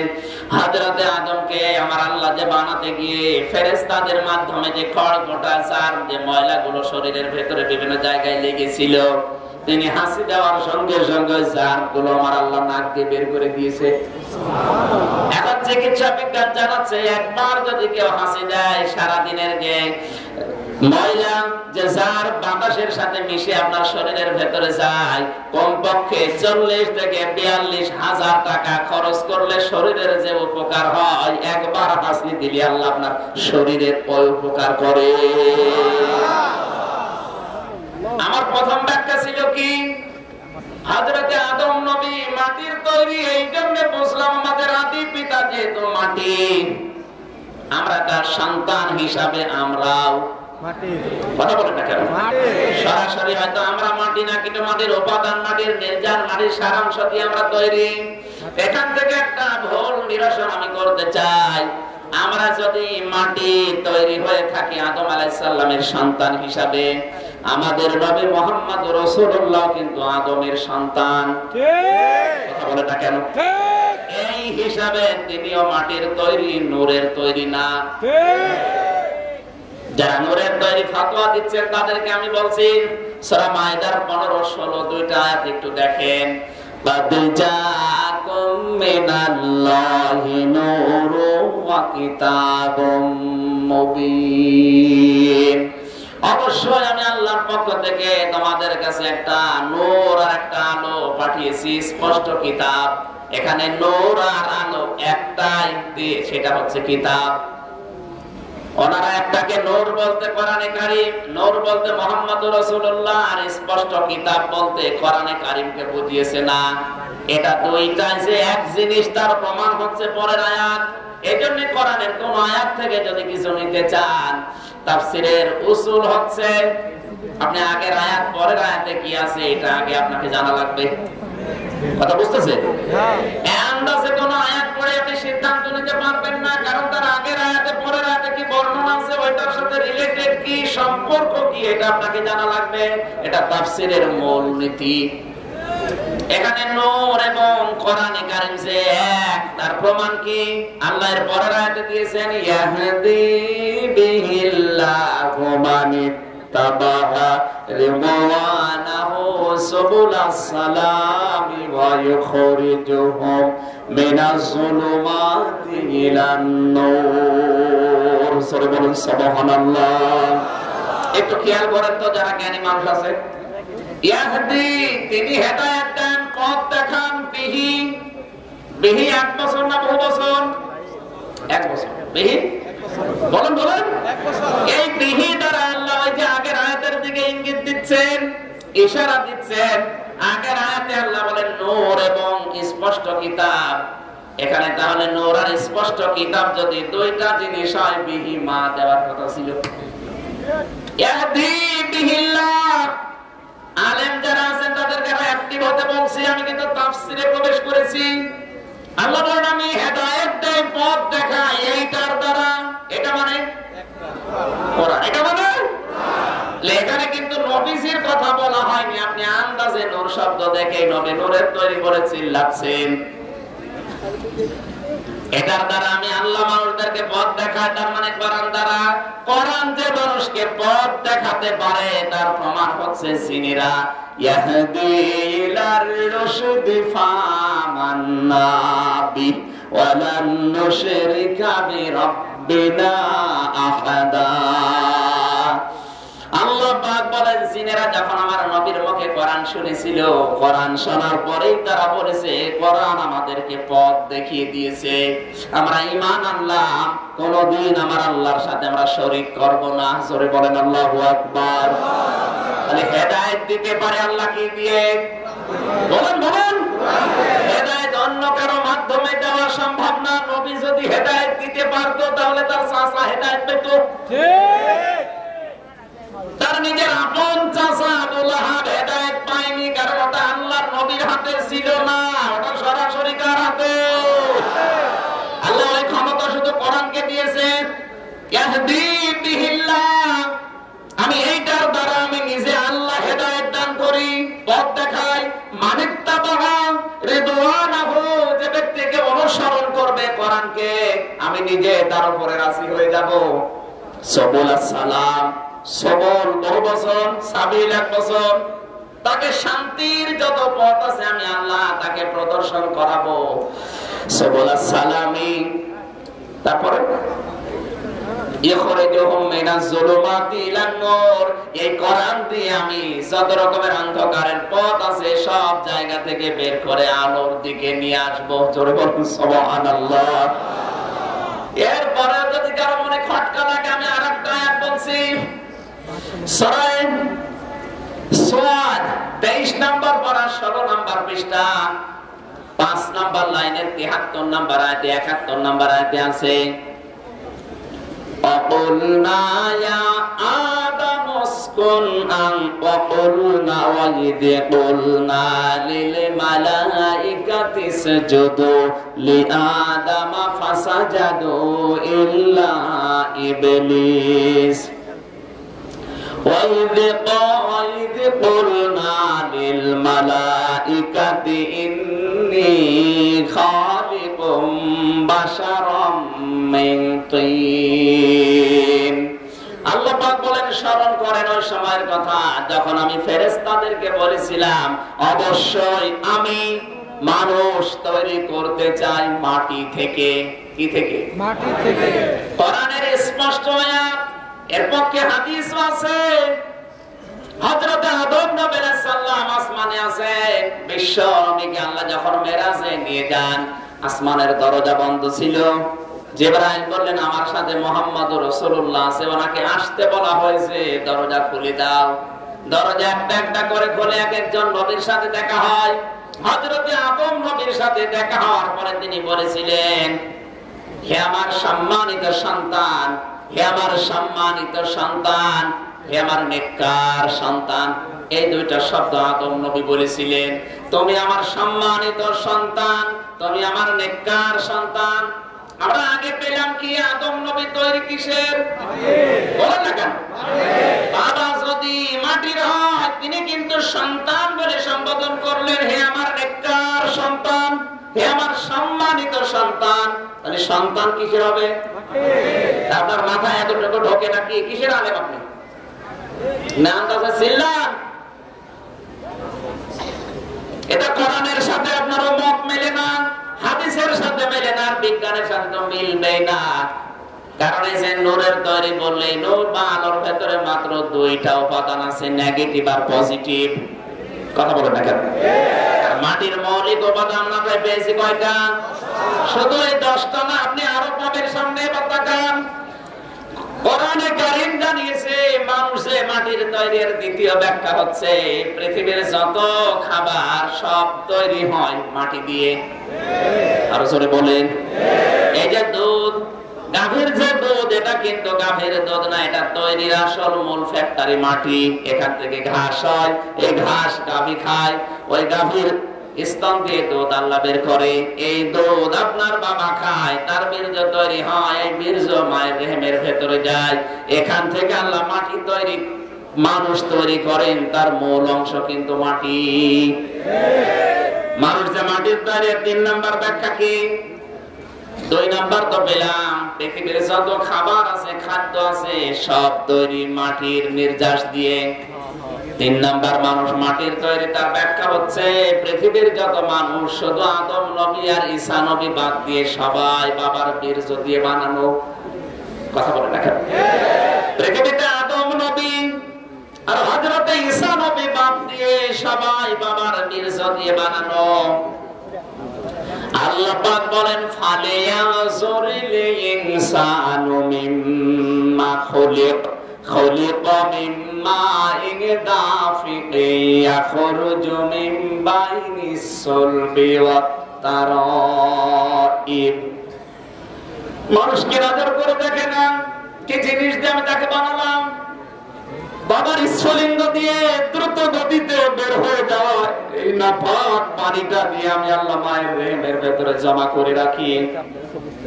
সুম্মা জাআলনাহু নুতফাতান ফি কারারিন মাকিন। এমন একটা সংরক্ষিত জায়গায়, সুরক্ষিত জায়গায় তাকে সংরক্ষণ করে রাখি যেখানে দুনিয়ার কোনো জার যাওয়া সম্ভব না। আমি আল্লাহ তোকে যে কোন জায়গা থেকে নিয়ে আসছি এদিকে খেয়াল কর। আমি যে তোর রব, তোর এমনিতেই সেজদা দিতে মনে যাবে। আমি মায়ের রেহেমের ভেতরে যখন জমা করছি, সুম্মা খালাকনান নুতফাতা আলাকাতান ফাখালাকনাল আলাকাতা মুদগা। খেয়াল করে শব্দের দিকে। আমি আল্লাহ পাক ওই নাপাক পানিটা মায়ের রেহেমের ভেতরে 40 দিন একাধারে জমা করে ওটাকে আমি রক্ত বানিয়ে ফেলি। কি বানাই? বলেন না কেন? বিজ্ঞান এখন দেখাচ্ছে, চিকিৎসা বিজ্ঞান যারা আপনার বাবার এই বীর্যটা মায়ের রেহেমের ভেতরে যাবার সময় কমপক্ষে 40 লক্ষ সংখ্যানো দৌড় দিতে আরম্ভ করে। কেউ মায়ের জরায়ুর সাথে দেওয়ালে ধাক্কা লেগে পড়ে যায়, কেউ কারো সাথে ধাক্কা লেগে পড়ে মারা যায়। এই 40 লক্ষ একবারে দৌড় দিতে দিতে শেষ পর্যন্ত মায়ের এই জরায়ুতে রেহেমের যে সুরক্ষিত করারি মাকিন আছে ওখানে পৌঁছায় মাত্র 1টা, 2টা, 3টা, 5টা, 7টা, সর্বোচ্চ 13টা। 13টা পর্যন্ত বাচ্চা পৃথিবীতে একজনের হয়েছে। আপনি তো আর 13টা না, আপনি এসেছেন কয়টা বলুন? তাহলে আপনি 40 লক্ষর ভেতরে পারাপারি করে পাল্লা দিয়ে যে কোনো কায়দায় ওখানে পৌঁছেছে।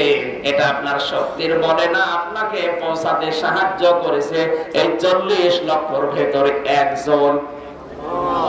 বলেন না কেন? মায়ের জরায়ের ভেতরে 40 দিন রক্ত হয়ে যায়। আল্লাহ পাক বলেন বাকি 40 দিনে আমি আল্লাহ ওইটা আলাক বানাই। আলাক মানে যোগ। আলাক মানে কি? যোগের মতো লেগে থাকে ঝুলন্ত। মায়ের রেহেমের ভেতরটা আমি 40 দিন ঝুলিয়ে রাখি। এরপরে বাকি 40 দিনে আমি আল্লাহ ওইটা মদগা বানাই। মদগা কাকে বলে? বিজ্ঞান এখন কম্পিউটারের ভেতরে দেখতে পাচ্ছে মদগা শব্দ লিখলে 3টা শর্ত চাই কম্পিউটার। 1 নম্বরে মদগা হতে হলে চর্বি লাগবে, 2 নম্বরে মদগা হতে হলে রক্ত লাগবে, 3 নম্বরে মদগা হতে হলে রাবারের উপরে দাঁত দিয়ে কামড় দিয়ে চিবিয়ে দিলে যেমন ভাব হয় দোড়া কাটা। মদগা হতে হলে 3 নাম্বার শর্ত হচ্ছে ওরকম দোড়া কাটা ভাব লেখা যাবে, তার নাম মদগা। তাহলে মদগার শর্ত কয়টা বলেন? 1 নম্বরে, 2 নম্বরে রক্ত, 3 নম্বরে দোড়া কাটা ভাব। আমি এখান থেকে একটা তথ্য দিতে চাই, আবার ভুল বুঝবেন না তো? না মনে হয় বলা ঠিক হবে? বলেন। বলবো তা আপনাকে মানা লাগবে। আমি শুধু বলে গেলাম, আপনি বলেন বলে শেষ করে দিলেন না। আপনাকে মেনে নেওয়া লাগবে। যদি প্রমাণ হয় তাহলে আপনি মেনে নেওয়া লাগবে। আর যদি বলেন না এটা আমি বাস্তবের সাথে মিল পাচ্ছি না, আপনার মানার দরকার নেই। কোরআনে কারিমে মাওলানা তারেক মনোয়ার কালকে যে আয়াত পড়েছিলেন আমি ওখানে দেখলাম যেটা অবশ্যই উনি সূরা আনফালের 2, 3, 4 আয়াত পড়েছিলেন। ঠিক। আল্লাহ রাব্বুল আলামিন বলেন ইন্নামাল মুমিনুনা আল্লাযীনা ইযা যুকিরাল্লাহু ওয়াজিলাত কুলুবুহুম। কি বুঝলেন এই আয়াত দিয়ে? কালকে কিছু বুঝেছেন? উনি যে তথ্য দিতে চেয়েছেন দেখেন তো এভাবে মেলে কিনা। আল্লাহ পাক বলেন সত্যিকারের মুমিন তো তারা যাদের সামনে আমি আল্লাহর নাম উচ্চারণ হলে ওদের অন্তরাত্মা, ওদের কলব কেঁপে ওঠে। কি কাঁপে? কলব। আরো জোরে বলেন কলব। ওয়াজিলাত কুলুবুহুম, তাদের কলব কেঁপে ওঠে। এবার আমার প্রশ্ন হচ্ছে কলবের কাজ কি এবং এর অবস্থান কোথায়? কোরআনে কারিমের সূরা আরাফ 9 নাম্বার পারা 13 নাম্বার পৃষ্ঠার 2 নাম্বার লাইনের 179 নাম্বার আয়াতের মাঝের অংশে আল্লাহ দিয়েছেন লাহুম কুলুবুল লা ইয়াফকাহুনা বিহা। তাদের কলব আছে কিন্তু তারা বোঝে না, চিন্তা করে না। আলেম যারা আছেন এখান থেকে কি বুঝলেন? কলবের কাজ জবাব দেওয়া লাগবে। কলবের কাজ, কলবের কাজ চিন্তা করা। এর পক্ষে যে হাদিসগুলো আছে আপনি একটা একটা করে নিয়ে আসবেন। আমি 27টা পেয়েছি। প্রথম হাদিস আলা ইন্না ফিল জাসাদি মুদগাতুন, অবশ্যই মানুষের শরীরের ভেতরে একটা গোশতের টুকরা আছে। ওই যে আমি 3 নাম্বার গোশতের টুকরার নাম বলেছিলাম কি? বলেন না কেন? কি লাশ চলছে এটা? কি বলেন? মুদগা। নবীজি বলেন আলা ইন্না ফিল জাসাদি মুদগাতুন, এই পৃথিবীর প্রতিটি মানুষের শরীরের ভেতরে একটা গোশতের টুকরা আছে, তার নাম কি? বলেন। নবীজি কিন্তু এখানে আলা ইন্না ফিস সাদরি বলেন না যে মুখের ভেতরে আছে, আলা ইন্না ফিল ইয়াদি হাতের ভেতরে আছে, আলা ইন্না ফিল বুতুনি পেটের ভেতরে আছে বলেছে? কি বলেছে? শরীরে আছে না। হ্যাঁ, জাসাদ মানে কিন্তু মাথা না, জাসাদ মানে পেট না, জাসাদ মানে বুক না, জাসাদ মানে পাও না, জাসাদ মানে পুরো শরীর। তাহলে এই শরীরের ভেতরে কোন জায়গায় ওটা আছে আপনাকে এখন গবেষণা করে বের করা লাগবে। নবী কিন্তু ইন্ডিকেট করে বলেন যে মাথায় আছে, বুকে আছে, পেটে আছে, পায়ে আছে, বলেছে? বলেন বলেন। উনি কি বললেন? আলা ইন্না ফিল জাসাদি, শরীরের ভেতরে যে কোনো জায়গায় ওটা আছে। এটা সালুহাত সালুহাল জাসাদু ওয়া ইযা ফাসাদাত ফাসাদাল জাসাদু। যখন এই গোশতের টুকরাটা ভালো হয়ে যায় পুরো মানুষটাই ভালো, আর ওইটা যখন খারাপ হয় পুরো মানুষটাই নষ্ট হয়ে যায়। আল্লাহ জেনে রাখো, ওয়াহিয়াল কলব, ওই গোশতের টুকরার নাম হচ্ছে, বলা লাগবে, বলেন। আমরা কোরআন থেকে কি বুঝলাম? যে কলবের কাজ চিন্তা করা। আর হাদিস থেকে বুঝলাম ওই মুদগা শব্দটা আছে শরীরের ভেতরে, ওইটার নাম হচ্ছে কি? ছাত্র জবাব দেন। ওখানে মুদগা হওয়ার শব্দ কয়টা পেয়েছিলাম? 1 নম্বরে চর্বি, 2 নম্বরে, 3 নম্বরে দোড়াকাটা ভাব। কেমন? রাবারের উপরে কামড় দিলে দাঁত দিয়ে আপনি যেমন ছিন্ন ভিন্ন করে ফেলেন, এরকম দোড়াকাটা দোড়াকাটা ভাব লাগবে। এখানে যারা আছেন তাদেরকে বলছি, আজ বাংলাদেশের 48,000 পীর সহ বিশ্বের যতগুলো দেশ আমি গেলাম, ভারতের অধিকাংশ জায়গায় যারা পীর, সেই হায়দ্রাবাদ থেকে, আসাম থেকে, ফুরফুরা থেকে শুরু করে সব জায়গায় গেলে পীর সাহেবরা মুরিদদেরকে দেয় কলব পরিষ্কার করো। কলব পরিষ্কারের হাতিয়ার ওরা কি দিয়েছে? কলব কোথায় তাকে জিজ্ঞাসা করলে বলবে বাম স্তনের 2 আঙ্গুল নিচে একটা গোশতের টুকরা আছে, এখানে যত জোরে হু হু করে ধাক্কা দিবা তত পরিষ্কার হবে। আমি আপনার কথা শুনে আমি ধাক্কা দেবো, আমার অসুবিধা নেই, কিন্তু আপনাকে মিলিয়ে দিতে হবে কোরআন দিয়ে, হাদিস দিয়ে, বিজ্ঞান দিয়ে। আমি যে শর্তগুলো বলছি কলবের, মুদগার, এটা বাম স্তনের 2 আঙ্গুল নিচে যে গোশতের টুকরা আছে, এটা যদি আপনি এখন কেটে বের করেন, এর ভেতরে 3টা শর্ত আপনি পাবেন না, হয়তো 2টা পাবেন। চর্বি থাকবে, রক্ত থাকবে, দোড়া কাটা ভাব আপনি পাবেন না। পাবেন কোন জায়গায়? এই মাথার ভেতরে যা আছে, এই মগজ যদি আপনি মাথা কেটে বের করেন, রক্ত পাবেন, চর্বি পাবেন, দোড়া কাটা ভাবও পাবেন। ভালো লাগবে বা? তাহলে পীর সাহেবরা যে আপনার বুক পরিষ্কার করাচ্ছে, কি বুক পরিষ্কার হচ্ছে না ব্যথা হচ্ছে? ব্যথা হচ্ছে। আর আমরা জানি মানুষ চিন্তা বুক দিয়ে করে না, মানুষ চিন্তা করে মাথা দিয়ে। পরিষ্কার হওয়া দরকার এইটা না এইটা? এইটা পরিষ্কার নেই, এই জন্যই তো ঘুষ খায়। এইটা পরিষ্কার নেই, এই জন্যই জেনা করে। এইটা পরিষ্কার নেই, এই জন্য কোরআনের মাহফিলে বাধা দেয়। এইটা পরিষ্কার করার দরকার না, পরিষ্কার হবে এইটা। কারণ কি? চিন্তা মানুষ কি দিয়ে করে? বলেন। এখন আপনি মাথা নিয়ে যান কম্পিউটারের ভেতরে, দেখবেন 4টা জিনিসের ভেতরে আছে। মাথার এই সামনের দিকে আছে ফ্রন্টাল লব, 2 নম্বরে পেছনে আছে অক্সিপিটাল লব, আর 2 পাশে আছে 2টা, একটা প্যারাইটাল লব, একটা টেম্পোরাল লব। এই 4টা আবার 2 ভাগে যে 2টা করে, ওখানে 4টা আর 2টা বের হলে কয় হয়? এই 6টা জিনিসের এক একটা ভাগে টেম্পোরাল লব, অক্সিপিটাল লব, এই 6টা ভাগের ভেতরে বিজ্ঞান এখন মাথা কম্পিউটারে দিয়ে দেখাচ্ছে যে এক একটা 7টা করে জিনিস থাকে। চিন্তা করে এক জায়গা দিয়ে, দেখে আরেক জায়গা দিয়ে, শোক পায় আরেকটা জায়গা দিয়ে, অনুভূতি আসে আরেকটা জায়গা দিয়ে, আপনি যখন কাঁদবেন তখন আরেকটা সেলের কাজ। এরকম 6-7টা, 6-7টা কি 42, 6-7টা, এই 42টা জিনিস মাথার ভেতরে কাজ করছে।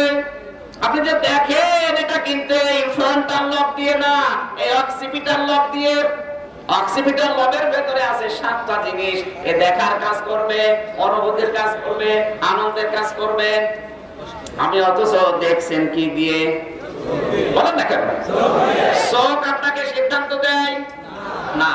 এই চোখের সাথে পেছনের যে অক্সিপিটাল লবের যে কানেকশন আছে, আপনি সাপ দেখলেন চোখ দিয়ে, সঙ্গে সঙ্গে এখান থেকে পেছন দিক থেকে সিদ্ধান্ত দিয়ে দেয় যে লাঠি হাতে নে অথবা পেছনে দৌড় দে। এটা দিচ্ছে কি আপনার চোখে? বলো না কেন? আমি আবার বলছি, এখন যদি বিশ্বাস কেউ না করে তাহলে একজনের মাথা ফাটান, আমি আপনাকে দেখাবো যে মোদগা কাকে বলে। এই যে এটা মাথা মোটা আছে, এটা ফাটা। আমার শ্বশুরের একটা ছেলে তো মরে গেলে সমস্যা আছে, এটা একবারে ডাকাইতে মেরেছিল এই জায়গায়, 4-5টা শিলাই আছে, এর মাথা ফাটালে অসুবিধা নেই। ফাটায় আমার বউ, আমার কি করবে? আমার গাজীপুরবাসী প্রাণ প্রিয় ভাইরা যেভাবে শুনছেন, এবার একটু মিলান। এই মোদগা 3:40 পরে আমার আল্লাহ একটা শুধুমাত্র গোশত বানিয়ে রাখে। কি বলা লাগবে ভাই? এই গোশতের ভেতরে কয়টা জিনিস আমরা পেয়েছি? আরো জোরে। 1 নম্বরে চর্বি, 2 নম্বরে রক্ত, 3 নম্বরে দোড়া কাটা ভাব। আজ বাংলাদেশের পীর সাহেবদেরকে বলা দরকার, আপনি যে কলব পরিষ্কার করার জন্য ধাক্কা দেখছেন, ও তো ওখানে নেই, পোকাটা হচ্ছে। আপনি আমার পরিষ্কার করার জন্য যদি এইটা পরিষ্কার করতে চান, তাহলে আমার হাতে কোরআন তুলে দিন।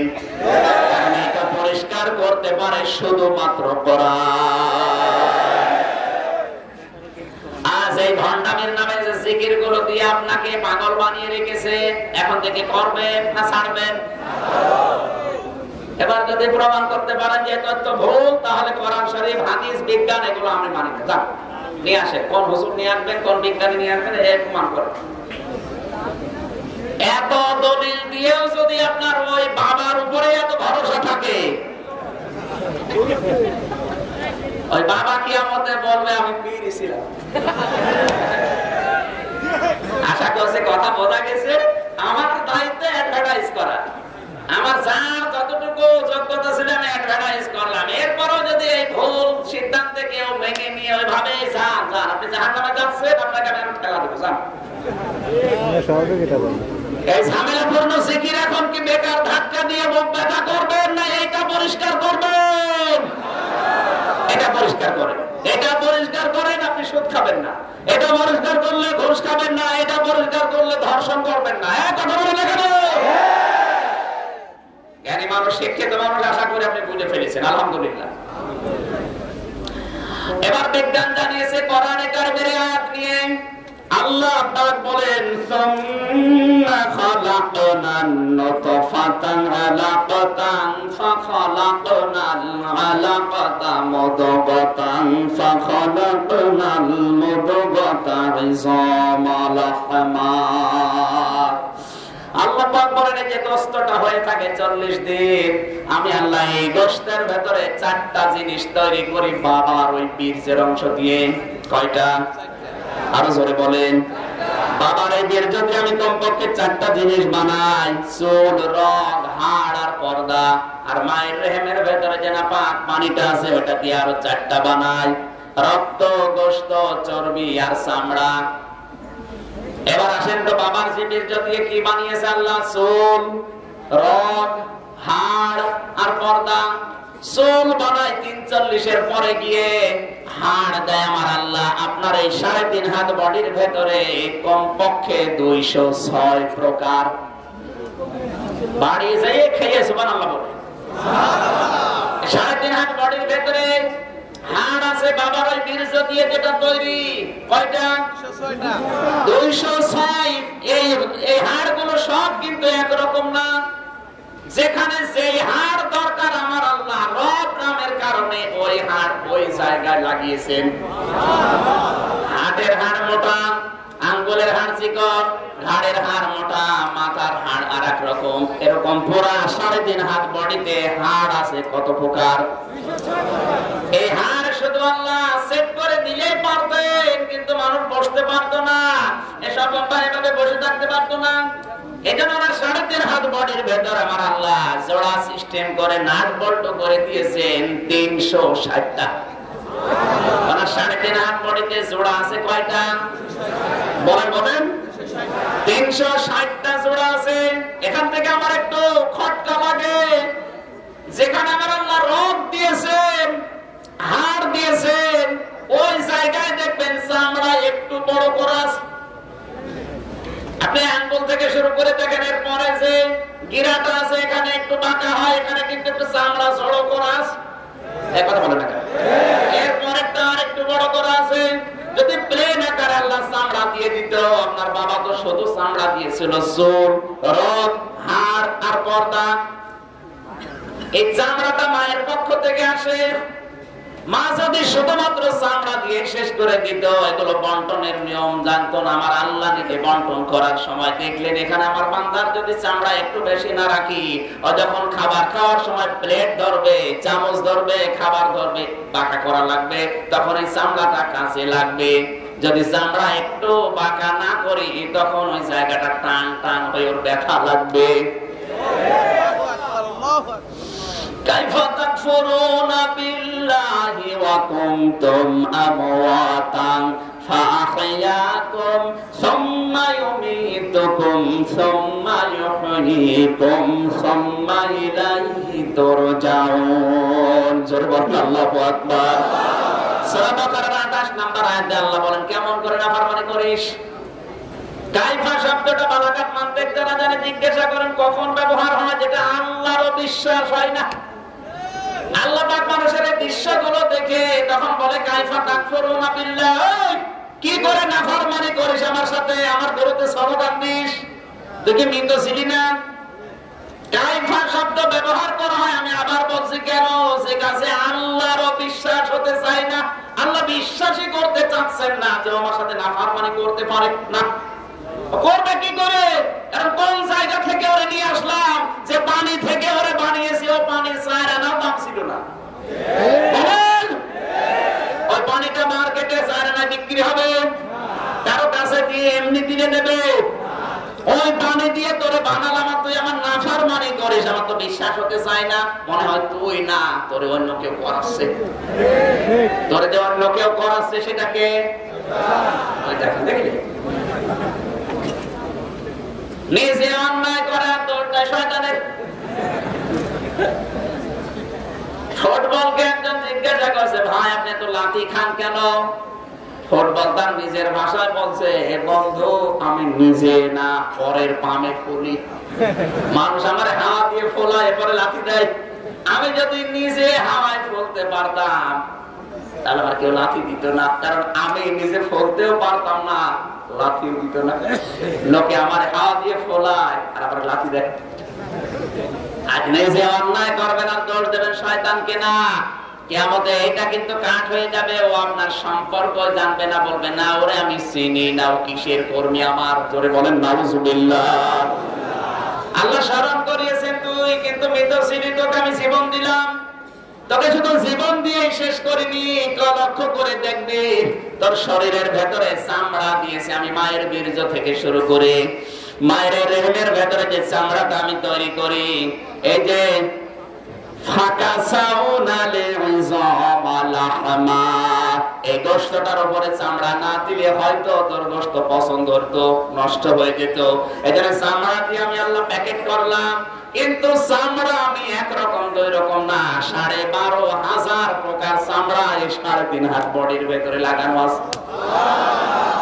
মাথার চামড়া একরকম, হাতের তালুর চামড়া একরকম। পুরো শরীরের ভেতরে দুইটা জায়গা আছে এমন, যে জায়গা দুইটা সব সময় ঠান্ডা থাকে। একটা হচ্ছে মুখ আর একটা কানের লতি। ঠিক কথা বলছেন? পুরো শরীরের ভেতরে দুইটা জায়গা গরম থাকে, একটা হচ্ছে বগল আর একটা দুই রানের মাঝে। এখানে যারা গরিব মানুষ দেখবেন বিভিন্ন জায়গায় ঘুমিয়ে থাকে, ট্রেন স্টেশনে, বাস স্টেশনে, লঞ্চ স্টেশনে, ওদের গায়ে তেমন কাপড় চোপড় থাকে না, কিন্তু এই খোলা আকাশ আর নিচেও তারা ঘুমাচ্ছে নাক ডেকে। কারণ এমন ভাবে ঘুমায়, হাত দুইটা রানের মাঝে, পুরা শরীর ওদের গরম হতে হতে। ওদের কম্বল নেই দামি দামি, কিন্তু ওদের শরীর গরম করার মেশিন ওর ভেতরে আছে। নিচে নামা লাগবে। আল্লাহ রাব্বুল আলামিনের নবী বলেন, আমি একদিন মসজিদে নববীতে আলোচনা করছিলাম, হঠাৎ করে আমি জিজ্ঞাসা করলাম, সাহাবীরা তোমার শরীরের ভেতরে, তোমাদের শরীরের ভেতরে 206টা হাড় আছে। এই 206 প্রকার হাড়ের ভেতরে তোমাদের পুরা শরীরে জোড়া আছে 300। বলেন বলেন, এই 360টা হাড় জোড়া যে আল্লাহ দিলেন, এই প্রতিটি জোড়ার বিনিময়ে তোমরা কিন্তু আল্লাহর রাস্তায় সাদকা করবা প্রতিদিন। সঙ্গে সঙ্গে সাহাবীরা বললেন, হে নবী, আমরা গরিব মানুষ, সাদকা করব কি দিয়ে? আল্লাহর নবী বললেন, তোমরা দুইটা জিনিস দিয়ে সাদকা করতে পারো, তোমাদের জন্য সহজ। এক নম্বরে, যখন আল্লাহর ঘর মসজিদে আসবে, যদি কোনো ময়লা, কোনো কাশ অথবা শরীরের কোন অঙ্গের ময়লা যদি পড়ে থাকে, কারো দিকে তাকিয়ে না, কারো প্রশংসা পাওয়ার জন্য না, শুধু আল্লাহর ঘর মনে করে নিজের পক্ষ থেকে ওটা পরিষ্কার করে দিবা, তাহলে ওই জোড়ার সাদকা আদায় হয়ে যাবে। দ্বিতীয় নম্বর, তোমাদেরকে বলছি, রাস্তায় যদি কোনো কষ্টদায়ক বস্তু থাকে, কাটা থাকে, ইট থাকে, তাহলে ওইটা তোমার নিজের ইমানের দায়িত্ব মনে করে সরিয়ে দেবে, যেন মানুষের কষ্ট না হয়। তাহলে ওই হাড়ের জোড়ার সাদকা আদায় হবে। আর আমরা এমন মুসলমান, রাস্তার ময়লা ফেলে দেওয়া তো দূরের কথা, আরো বাড়ির ময়লা এনে রাস্তায় জমা করি। আপনার এই হাড়ের যে সাদকা হয় না, হাড়ের সাদকা আরো বাড়ে। শুধুমাত্র আল্লাহ রাব্বুল আলামিন চামড়া দিয়ে শেষ করেননি। আল্লাহ পাক বলেন, 4-8টা জিনিস যখন এক হয়, এই এক হওয়ার পরে আমি আল্লাহ আমার নিজের পক্ষ থেকে রব নামের কারণে 5টা জিনিস দান করি। কয়টা? আজালা লাকুমুস সামআ ওয়াল আবসারা ওয়াল আফইদা লাআল্লাকুম তাশকুরুন। সূরা নাহাল 14 নম্বর পারা, 14 নম্বর পৃষ্ঠা, 14 নম্বর লাইনের 78 নম্বর আয়াতের মাঝে আছে, শেষের দিকে আছে এটা। আল্লাহ বলেন, শ্রবণ শক্তি, দর্শন শক্তি, বাক শক্তি, আকল শক্তি আর ঘ্রাণ শক্তি, এই 5টা আমি আল্লাহ আমার রব নামের খাতিরে তোকে দান করি। আজকে বলার দরকার নেই, কালকে বলবেন। একটা একটা করে মিলান তো। প্রথমে আল্লাহ আপনাকে দর্শন শক্তি দিয়েছেন।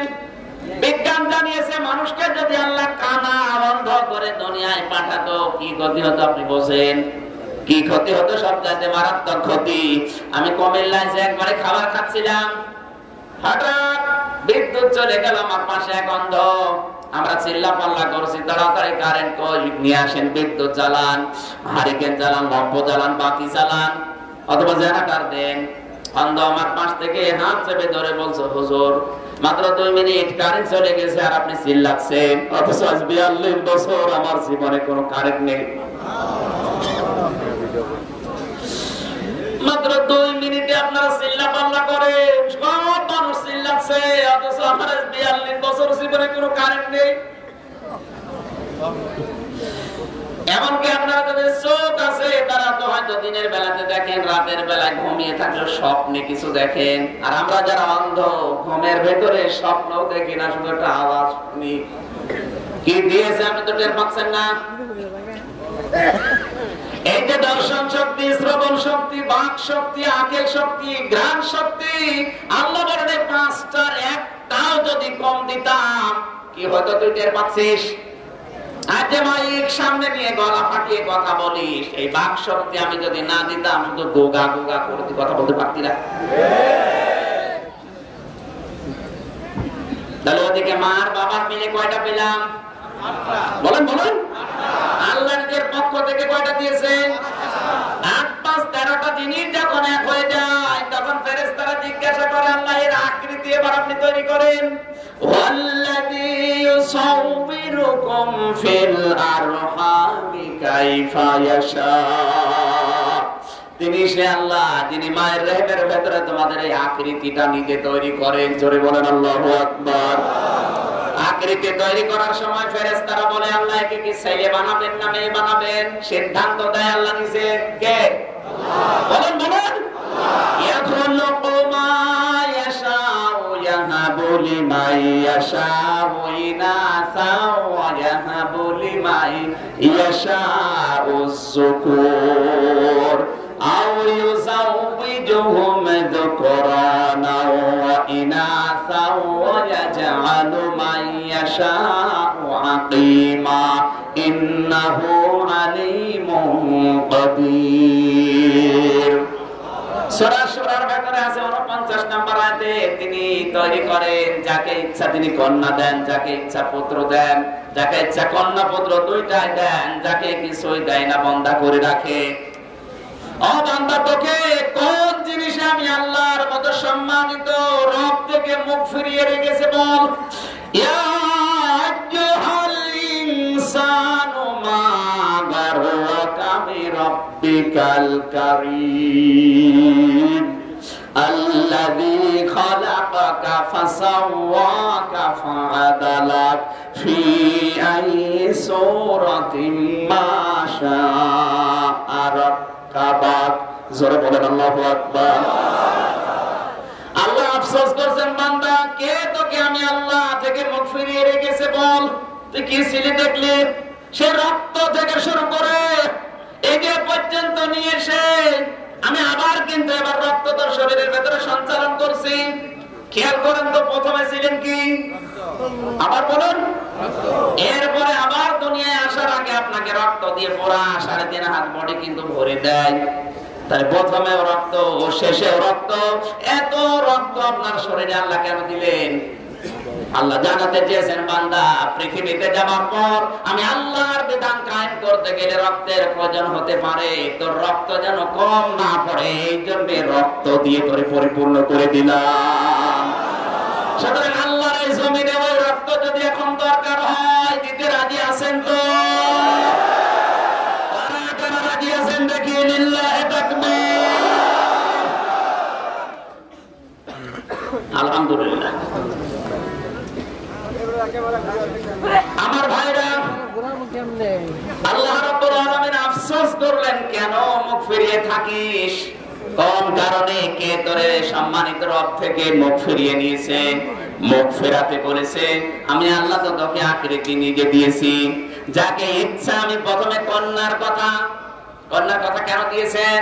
আল্লাহ পাক যদি কোন বান্দা বান্দির উপরে খুশি হয় তাহলে তাকে বৃষ্টি দেয়। তার চাইতে যদি আরেকটু বেশি খুশি হয় তাহলে তাকে বাড়িতে মেহমান পাঠায়। এর চাইতে আরো বেশি খুশি হয় তখন তাকে কন্যা সন্তান দিয়ে আল্লাহ ধন্য করে। সুবহানাল্লাহ, আল্লাহু আকবার। এটা কন্যা যাদের প্রথমে আসে বুঝবেন আল্লাহ আপনাকে সবচাইতে বেশি ভালোবাসে, আর এটার উপর আমাদের রাগ আরো বেশি। তিরমিজি শরীফের হাদিস, কোন কন্যা যখন সন্তান ঘরে আসে সঙ্গে সঙ্গে আল্লাহ 4 জন রহমতের ফেরেশতা তার সাথে পাঠিয়ে দেয়।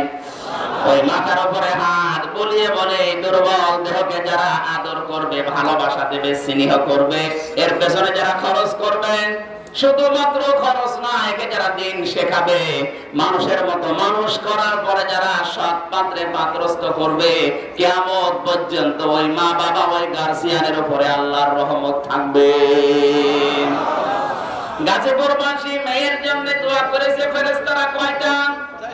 বলেন বলেন। 4টা। 1 নম্বরে তার পেছনে খরচ করা লাগবে, 2 নম্বরে আদর স্নেহ ভালোবাসা দেওয়া লাগবে, 3 নম্বরে দ্বীন শেখানো লাগবে, 4 নম্বরে সৎ পাত্র থেকে পাত্রস্থ করা লাগবে। এই 4টা দায়িত্ব যদি কোনো গার্জিয়ান বাবা মা পালন করে, ওই সন্তান ওই গার্জিয়ানকে কিয়ামত পর্যন্ত দেখে রাখবে, দয়া দিয়ে রাখবে আল্লাহ নিজে। দুনিয়ায় শুধু না, ও যদি মরণের পরে বিপদেও পড়ে যায় কন্যার কারণে আল্লাহ বাঁচিয়ে দেবে। এরা যাদের আছে 4টা দায়িত্ব পালন করে একটু এগিয়ে যান। দুনিয়া যদি কষ্ট হয়, মহান আল্লাহ এইটার বদলে আপনার ভাগ্য সুপ্রসন্ন করে দিচ্ছে। পেটের ভেতরে যখন তৈরি হয়ে গেছে 6 মাস, এবার একটা তথ্য বলছি, তাকায় দিকে। 6 মাস যখন হয়, খোদার উদ্রেক দেখা দেয়, খাবারের প্রয়োজন হয়, পৃথিবীর কোন মানুষ ওখানে খাবার পৌঁছাতে পারে না। এই জন্য আল্লাহ নিজের পক্ষ থেকে মায়ের মাসিক অসুখ বন্ধ করে ওই তারটা মায়ের সন্তানের নাভির সাথে লাগিয়ে দেয়। সন্তান আস্তে আস্তে পেটের ভেতরে বড় হতে থাকে। এজন্য সর্বনিম্ন 6 মাসের আগে যদি কোন সন্তান দুনিয়ায় আসে, ওটা তার বাবার বৈধ সন্তান না, ওটা অবৈধ সন্তান। ওটা যে অবৈধ সন্তান তার প্রমাণ সূরা আহকাফ 26 নম্বর পারা 2 নম্বর পৃষ্ঠা 10 নম্বর লাইনের 15 নম্বর আয়াতের মাঝের অংশে আছে হামালাতুহু উম্মুহু কুরহা ওয়া ওয়াদাতুহু কুরহা ওয়া হামলুহু ওয়া ফিসালুহু 30 শাহরা। আল্লাহ পাক বলেন তোর মা তোকে বহন করেছে পেটে, কষ্টের পরে কষ্ট সহ্য করে, আর তোকে দুধ পান করিয়েছে, সব মিলে 30 মাস। কত? 30 মাস। এটা সব মিলে 30 মাস। আপনি কোথায় পেলেন?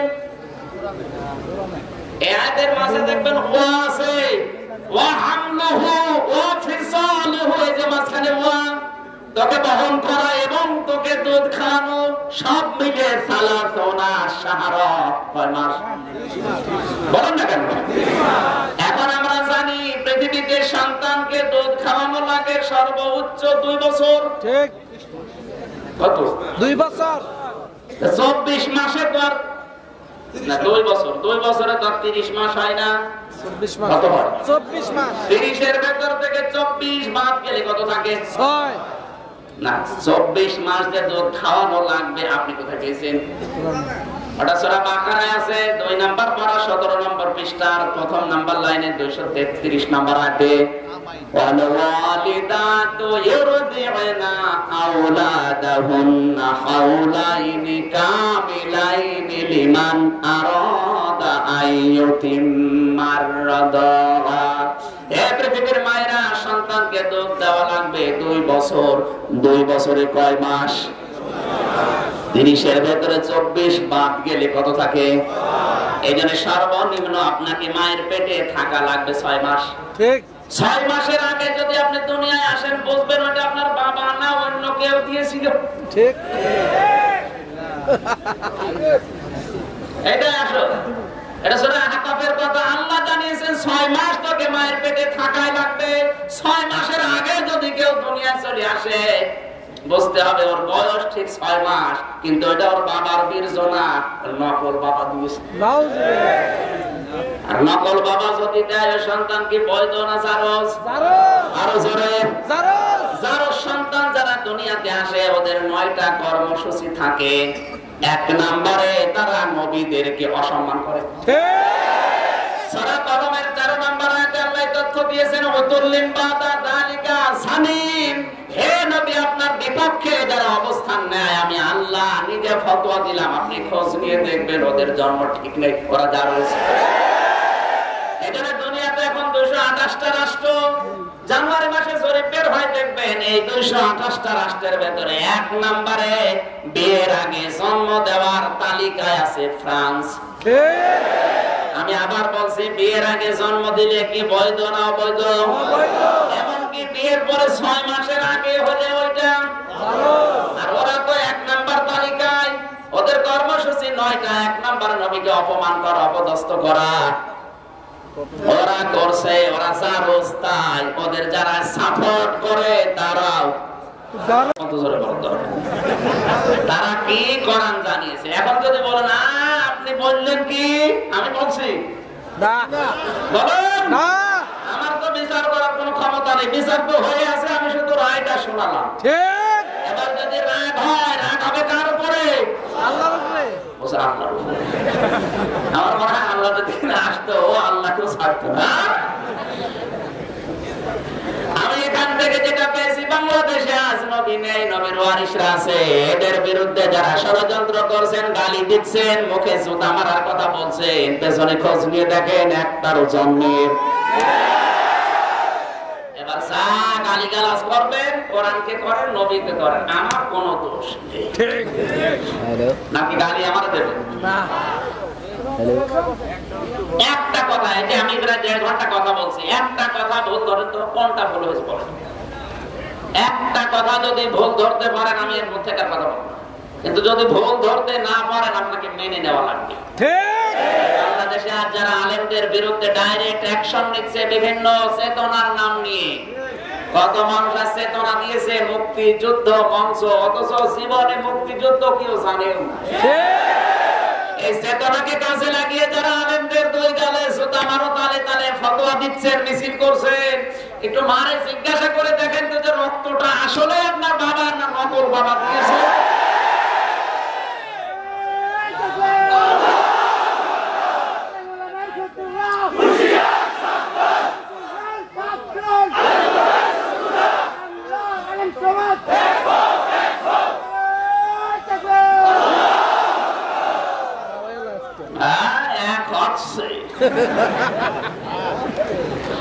আমাদের গলা ফাটিয়ে ফেলছি, ওরা এক হওয়ার পরিবর্তে আরো আলাদা করছে। এটাতে গালি এখনো শোনেননি, গালি এখনো শুরু হয়নি। আসেন, বিভিন্ন চেতনার নাম দিয়ে যেগুলো করছেন এগুলো চেতনা না, এটা সরকার বাদ দিলে যা থাকে তাই। চেতনা কি কোন কারণে নিয়েছেন আমরা তাও জানি। মানুষকে ধোঁকা দিয়ে বোকা বানিয়ে আজ অনেকে আখের গোছাচ্ছে এই চেতনার নাম দিয়ে। দেখেন, যারা ধোঁকা দিয়ে বোকা বানিয়ে মনে করছে আল্লাহ পৌঁছে না, ইমানদাররাও পৌঁছে না, আমি চালাক। ও চালাক না, ওর অন্তর রোগাক্রান্ত। সূরা বাকারা 9, 10, 11 নম্বর আয়াত। ইখাদিউনা আল্লাহ ওয়াল্লাযীনা আমানু ওয়া মা ইয়াখদাউনা ইল্লা আনফুসাহুম ওয়া মা ইয়াশউরুন ফি কুলুবিহিম মারাদুন ফাযাদাহুমুল্লাহু মারাদা ওয়া লাহুম আযাবুন আলীমুম বিমা কানু ইয়াকযিবুন। আল্লাহ বলেন, ওরা আমাকে ধোঁকা দিতে চায়, আমার ঈমানদারদেরকেও ধোঁকা দিয়ে বোকা বানিয়ে নিজেদের স্বার্থ সিদ্ধি করতে চায়। কিন্তু না, আমি আল্লাহ ধোঁকায় পড়ি না। আমার ঈমানদার যারা, তাদেরকে ওরা ধোঁকা দিয়ে বোকা বানাতে পারে না, বরং নিজেরাই নিজেদের ধোঁকায় পড়ে মরে, টের পায় না। এজন্য আমি আল্লাহ তাদের ভেতরে যে রোগ আছে ওই রোগটা বৃদ্ধি করে দেয়। রোগ যত বৃদ্ধি হতে থাকে ওদের বৃদ্ধিও তত বাড়তে থাকে। আজ দেখেন অনেকে কব্বরে চলে যাচ্ছে, আলেমদের বিরুদ্ধে গালি দেওয়া বন্ধ হচ্ছে না। আপনি যদি বলেন হুজুর ওদের বলে লাভ কি না, বলে লাভ নেই, আমিও জানি। ওদেরকে আপনি জবাই করে ফেললে হেদায়েত হবে না, কারণ কপালে আল্লাহ তাআলা লাগিয়ে দিয়েছে। আবু জেহেল যেদিন মারা যায়, আব্দুল্লাহ ইবনে মাসউদ বলেন, ওর গলার ভেতরে আমি যখন ছুরি লাগালাম, আমারে বলছে কি করবি? আমি বললাম তোমার গলা আলাদা করব। বলছে একটু বড় করে কাট। কেন? মানুষ যেন দেখে বোঝে যে নেতার মাথা।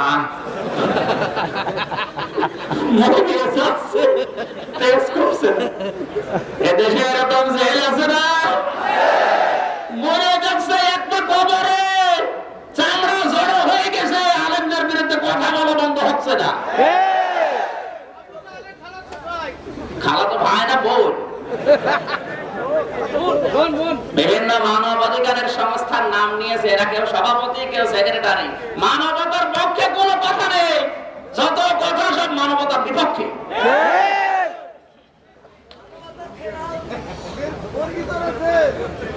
আমার ভাইরা, আমি যেটা বলতে চাচ্ছিলাম, মায়ের পেট থেকে আমার আল্লাহ এবার বের করে আনছেন কয় মাস পর? বলা লাগবে 6 মাস কমপক্ষের আগে গেলে ওটা বৈধ না অবৈধ? 6 মাস যখন হয়ে যায় আল্লাহ বলেন কি করব আমি জানো? আল্লাহু আখরাজাকুম মিন বুতুনি উম্মাহাতিকুম লা তা'লামুনা শাইআ। মায়ের পেট থেকে আস্তে করে এমন ভাবে বাচ্চা রাখের বের করে নিয়ে আসি যখন তুমি কিছুই জানতে না। তাহলে মায়ের পেট থেকে বের করার দায়িত্ব কার? আরো জোরে বলেন। কিন্তু বাংলাদেশে এখন কার? ডাক্তারের। এই যে ডাক্তারের উপরে ভরসাটা, এটা কিন্তু 10 বছর আগেও এত ছিল না। এখানে যত বড় স্টেজে বসে আছে একটু তাকান তো, এদের একজনের মাকেও সিজার করা লাগে নাই। ঠিক আছে, ঠিক আছে। এই কথা বলেন না কেন? আমার দুটো সিজার কেন? আমার শাশুড়ি এর মা বাচ্চা হওয়ার সময় হওয়ার আগে বলে না জাদু, জাদু বলে আমার 10,000 টাকা শেষ। নরমাল হয়তো 1 টাকা লাগবে, টাকা গেছে অসুবিধা নেই।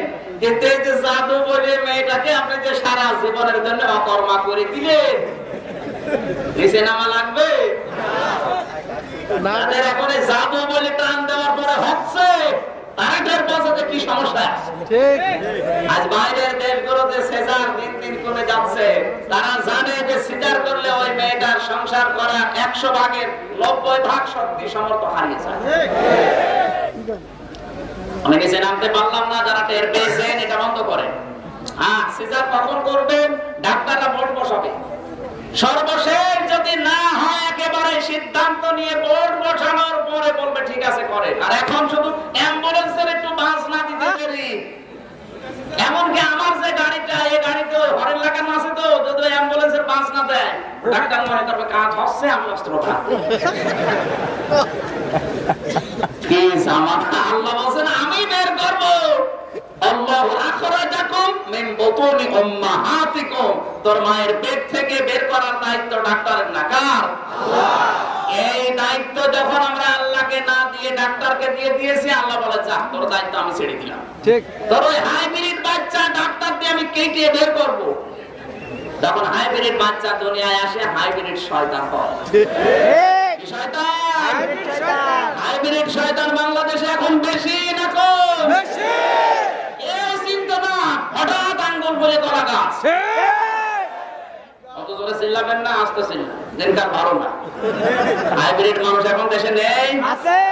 এগুলো আমার কুষ্টিয়ায় বেশি, কেউ চিন্তা না। হঠাৎ কি গো, এগুলো কি হাইব্রিড? কি হাইব্রিড? বলুন বলুন। হাইব্রিড। হাইব্রিড কোন জিনিস ভালো হয় আপনি আজ পর্যন্ত শুনেছেন? না না।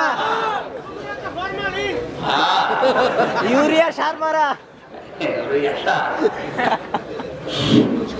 আল্লাহ রাব্বুল আলামিন বলেন আমার যে মেহমান দুনিয়ায় আসছে, পৃথিবীতে যার কাছে মেহমানের যে ধরনের কদর থাকে তার জন্য প্রস্তুতি মেজবান আগে থেকে নেয়। ঠিক কথা বলে দেখেন। ঠিক। স্বপন ভাই যদি শুনে আমির হামজা আসবে, উনি আমাকে যে মহব্বত ভালোবাসা যে সম্মান দেয়, যদি শুনে গত 2 দিন পরে আমার মেহমান আসবে, তাহলে 2 দিন প্রস্তুতি নেবে, বাজার করবে, ঘর বাড়ি সাজাবে। আর যদি শুনে যে ফকির আসবে, ঘর বাড়ি সাজানো না, আরো ময়লা করে রাখবে। আল্লাহ পাক বলেন আমার মেহমান আসার পরে খাবারের ব্যবস্থা আমি করতে পারতাম, কিন্তু না, এত সম্মানিত মেহমান আপনাদের কারণ না। বনি আদমকে আমি এমন সম্মান দিয়েছি, ও দুনিয়ার আসার 6 মাস আগে ওর খাবার আমি আল্লাহর মায়ের বুকের উপরে হিসাব করে রেখে দিয়েছি। শুধু খাবার রিজার্ভ করে রেখেছি তা না, খাবারটা ঠান্ডা হয়ে গেলে খেতে পারবে না, এজন্য এমন গরম করি না যেন ওর মুখ নষ্ট হয়ে যায়। এমন ঠান্ডাও হয়ে যায়নি, হালকা ঠান্ডা হালকা গরম, না মিষ্টি না দেখো, এরকম ভাবে আমি খাবারটা 1 মাস 2 মাস আগে না 6 মাস আগে রেডি করে রাখি। আমার মেহমান এত সম্মানিত, দুনিয়া আসার পরে খাবার খেতে গিয়ে ঠান্ডা খাবার খেতে পারবে না, গরম বেশি হলে বেশি খেতে পারবে না। এই জন্য আমি আল্লাহ ওর মায়ের স্তনের ভেতরে যে বোটা আছে, এই বোটার ভেতরে 32টা ছিদ্র দিয়েছি। এর কষি কণ্ঠ দিয়ে যদি একবার টান মারে, অনেকগুলো দুধ এসে কষি কণ্ঠ আটকে যেতে পারে। আমি আল্লাহ পাক রব নামের কারণে এমন ভাবে ছিদ্র করেছি, একবার টান দিলে কমপক্ষে 20 থেকে 22টা ছিদ্র দিয়ে একবারে দুধ আসে। পৃথিবীর যত কিছু আবিষ্কার হয়েছে, এই যে বিভিন্ন নিপল দিয়ে মানুষ খাওয়ায় বাচ্চাকে, সর্বোচ্চ 3টা ছিদ্র দেখবেন আছে। মায়ের ছোট্ট বোটার ভেতরে আমার আল্লাহ ছিদ্র 1টা 2টা 3টা না দিয়ে সে 32টা। চিৎকার করে বলেন আল্লাহু আকবার। এই পৃথিবীতে নিয়ে আসার পরে কিছুদিন এভাবে আমি রাখি। এই জন্য মা বোনদেরকে বলবো, সন্তানের কিন্তু অধিকার আপনার স্তনের দুধ খাওয়া 2 বছর। কত? এই অধিকার থেকে যারা আজ বঞ্চিত করছেন, তারা কিন্তু সন্তানের অধিকার থেকে বঞ্চিত হবেন। তারা আপনাকে গুরুত্ব দেবে না, ভালোবাসবে না, আপনার হক আদায় করবে না, কারণ আপনি তার হক ছোটবেলায় নষ্ট করে ফেলেছেন। মায়ের স্তনে যে দুধ আল্লাহ তৈরি করে গরম করে রাখে, এটা শুধু দুধ না, বিজ্ঞান জানিয়েছে এটা সবচাইতে উত্তম খাবার মানুষের জন্য। এমনকি 6 মাস পর্যন্ত একাধারে দুনিয়ার কোন খাবার যদি না দিয়ে শুধু স্তনের দুধ দিতে পারেন, ওই সন্তান তত বেশি সুস্থ থাকবে। বিজ্ঞান দুধকে গবেষণা করে জানাচ্ছে, মায়ের স্তনের যে দুধ এত শক্তিশালী, এত প্রোটিনের ভেতরে আছে, পৃথিবীর কোন খাবার যদি কোন মানুষ দুনিয়ায় কোনদিন না খায়, শুধু দুধ খায়, তাও সে সুস্থ থাকবে। সাইয়েদ কামাল উদ্দিন জাফরি বাংলাদেশের এখন 1 নম্বরে আলেন তিনি। আমি সৌদি আরবে যাবার পরে মদিনায় বিশ্ববিদ্যালয়ে একটু ঘুরতে গেলাম। এক শায়েখের সাথে আমার পরিচয়। জিজ্ঞাসা করছে আয়না বিলাদুকা ইয়া হাতিউর হুজ্জাত। আমি বললাম জি, তুমি বাংলাদেশ। আমারে বলছে বাংলাদেশে বাড়ি। শায়েখ সাজ্জাদ কামালউদ্দিন জাফরি। আর একটু চেনেন তাকে? আমি ডাক দিয়ে বললাম চিনি ওস্তাদ, আমার হাজারো আলেমদের ওস্তাদ। আমার ওনার ভাষা দিয়ে বলছে যদি আলেম হতে চাও তাহলে সাজ্জাদ কামালউদ্দিন জাফরের মতো আলেম হইও। ওনারা এই দেশের মানুষ যতটুকুই না চেনে, ওই আরব বিশ্বে ওনারা আরো বেশি চেনে। উনি 1000 নাম্বারের ভেতরে 999 পেয়েছিলেন। পৃথিবীর ইতিহাসে এটা, তাও মদিনা বিশ্ববিদ্যালয়ের মতো জায়গায় 999 পেয়েছে। 1000-এর ভেতরে অত সহজ না। যেখানে সারা বিশ্বের বিভিন্ন দেশের আরব ছাত্ররা আছে তারা পর্যন্ত এই নাম্বার পায়নি। তিনি আমাকে বলছিলেন আমির হামজা, আজকে প্রায় 30 বছর একাধারে আমি রাতের খাবার হিসাবে কিচ্ছু খাই না, শুধু দুধ খেয়ে আছি, আমি সুস্থ আছি। বিজ্ঞানে জানিয়েছে milk is an ideal food. এটা আইডিয়াল ড্রিঙ্ক না, আইডিয়াল ফুড, আদর্শ খাবার। কারণ এই খাবারের ভেতরে আল্লাহ এমন কিছু দিয়েছেন যেটা খেলে ক্ষুধাও মিটে যায়, পিপাসাও মিটে যায়। জোরে বলেন সুবহানাল্লাহ। মা বোনদেরকে বলবো স্তনের দুধ থেকে সন্তানকে বঞ্চিত করবেন না, এটা তার অধিকার। এটা কি 2 বছর দুধ খাওয়ানোর পরে যখন শক্ত খাবার খাওয়া শিখবে, এই জন্য 1 বছরের পর থেকে ওর দাঁত আমি আল্লাহ তৈরি করে দেই যেন শক্ত খাবার এবার খেতে পারে। আস্তে আস্তে যখন ওর 7 বছর বয়স হবে তখন তাকে নামাজের ট্রেনিং দেবে, ওর চরিত্র সংশোধনের জন্য। মাঝে মাঝে নিজে মসজিদে নিয়ে যাবে, ছেলে হোক মেয়ে হোক, আগে অভ্যাস করা। আমি মদিনার মসজিদে দেখেছি মায়েরা বোনেরা আসে নিজেদের ছেলে মেয়ে ছোট্ট ছোট্ট সাথে করে নিয়ে আসে, অভ্যাস করাচ্ছে। আল্লাহর নবী বলেন এভাবে 3 বছর অভ্যাস করাও। 10 বছর বয়স হলে যদি নামাজ না পড়ে তখন মৃদু আঘাত করো, তাকে মেরে ধরে হলেও নামাজ পড়াও। কথা বলেন না কেন? আপনি যদি অভ্যাসগুলো তৈরি না করেন ভালো হবে কি দিয়ে? আপনাকে সারা দেশ ভালো করার দায়িত্ব আপনাকে আল্লাহ দেয়নি। আপনার দায়িত্ব হচ্ছে আপনার পরিবার। ও আনফুসাকুম ওয়া আহলিকুম নারা। আগে নিজে বাঁচো, এরপরে পরিবারটা বাঁচাও। আমার 2টা মেয়ে মাওয়া আর ফারিহা, এই 2 জনের ব্যাপারে কিয়ামতে আল্লাহ আমাকে প্রশ্ন করবে। কথা বলেন ঠিক কিনা? সুতরাং 7 বছর বয়স থেকে ওদেরকে একটু ট্রেনিং দেওয়া। 10 বছর পরে যদি নামাজ পড়তে না চায় তাহলে মেরে ধরে হলেও নামাজ পড়ানো লাগবে। 15 বছরের পরে যদি নামাজ না পড়তে চায় তাহলে ওদের সাথে সম্পর্ক রাখা যাবে না, কাট করে দেওয়া লাগবে। আমার মনে হয় নবীজির এই হাদিস থেকে যদি আমরা পরিবারটা সাজাতাম, আল্লাহর কসম আমার ছেলে আমার মেয়ে ডাল বাবা খেত না। তাহলে চেয়ারম্যানদের এত কষ্ট হতো না, বিচার করতে করতে শেষ। আমি বলবো যারা দায়িত্বে আছেন দেশের, কোরআনে কারীম এবং হাদিসের নিয়মটা আপনি পরিবার থেকে রাষ্ট্র পর্যন্ত চালু করে দেখেন, আপনি কি শান্তিতে থাকেন, কোনো ঝামেলা আপনাকে পোহানো লাগবে না। হযরত ওমর আবু বকরের জামানায় 2 বছর তিনি বিচারপতির দায়িত্বে ছিলেন। 2 বছর পরে যখন এসে বললেন খলিফা বিচার ব্যবস্থা ভেঙে দেন। কেন? আমার বেকার বেতন দিচ্ছেন 2 বছর, এই 2 বছরের ভেতরে একটাও মামলা আমার দরবারে আসে নাই। হযরত আবু বকর বললেন দাঁড়ান, আপনার কাছে যে 2 বছরে বিচার আসে নাই কেন বলেন তো? হযরত ওমর বললেন খলিফা, যেই দেশে কোরআনে কারীমের নিয়ম দিয়ে রাষ্ট্র চলে, কোরআন দিয়ে পরিবার সমাজ চলে, ওই দেশে মামলা করতে আসবে মানুষ কোন কারণে? আজ আমাদের কোর্টে মামলা পড়ে ছাতা ধরে যাচ্ছে। 15 বছর আগের মামলা এখনো চলছে। চলবে না কেন? আপনাকে প্রেশারে রাখবে যদি আপনি কোরআনের আইনে দেশ না চালান। আমাদের জননীকে আহ্বান জানাবো, পাগল ছাগল রাম বাম উল্টা পাল্টা এই মোজদারি এদের কথা না শুনে মাথা থেকে যদি চিন্তা সরাতে চান, ঈমান নিয়ে যদি মারা যেতে চান, কোরআনের আইন মদিনার সনদ চালাবেন, এই কথাটা অন্তত এখন কার্যকর করে দে। এর পক্ষে আমরা আছি না? এক লোক ফুল বাগানে যাবার পরে দেখছে লেখা আছে গাছের সাথে ফুল ছিঁড়া নিষেধ। চিন্তা করছে ফুল ছিঁড়া নিষেধ, গাছ তুলে নিয়ে চলে যাচ্ছে। মালিক বলছে এখানে লেখা আছে কি যে ফোন ছেড়া নিষেধ, তুমি যে গাছ সহ নিয়ে যাও। লোকটা বলছে ভাই চিন্তা করে দেখলাম ফোন ছেড়া নিষেধ, গাছ নিয়ে যাও তো নিষেধ না। আজ আমাদের বাংলাদেশের অবস্থা কিন্তু কিছু রাম বাম গোপালা মশলা এই কয়েকটা মানুষের জন্য মনে হচ্ছে এতদিন ওরা ফোন ছিড়তো, আর এখন যা আরম্ভ করে ওরা গাছ তুলে নিয়ে চলে যাচ্ছে। আমাদের আর বসে থাকা সম্ভব না। আমাদের এই মুহূর্তে যদি আপনি এখনো সতর্ক না হন, সেদিন ইসলামের গাছটা তুলে ফেলবে, সেদিন মনে করবেন ফুল ছিঁড়া। তখন বলবেন ফুল ছিঁড়া, ও তো ফুল ছিঁড়ছে না, ও গাছ তুলে নিয়ে চলে যাচ্ছে। আল্লাহ আমাদেরকে অন্তত ইসলামকে পাহারাদার হিসাবে দুনিয়ায় পাঠিয়েছেন, মনোনয়ন দিয়ে শেষ করেননি, নির্বাচিত করেছেন। নির্বাচিত করেননি আমাদেরকে আল্লাহ, প্রত্যেককেই মন্ত্রিত্ব দিয়েছেন। আমরা প্রতিটি মানুষ আল্লাহর প্রতিনিধি করছি, আল্লাহর প্রতিনিধিত্ব করছি, আমরা খলিফা। এই দায়িত্ব যেন সঠিকভাবে আমরা পালন করে কবরে যেতে পারি, আল্লাহ তৌফিক দিন, আমিন।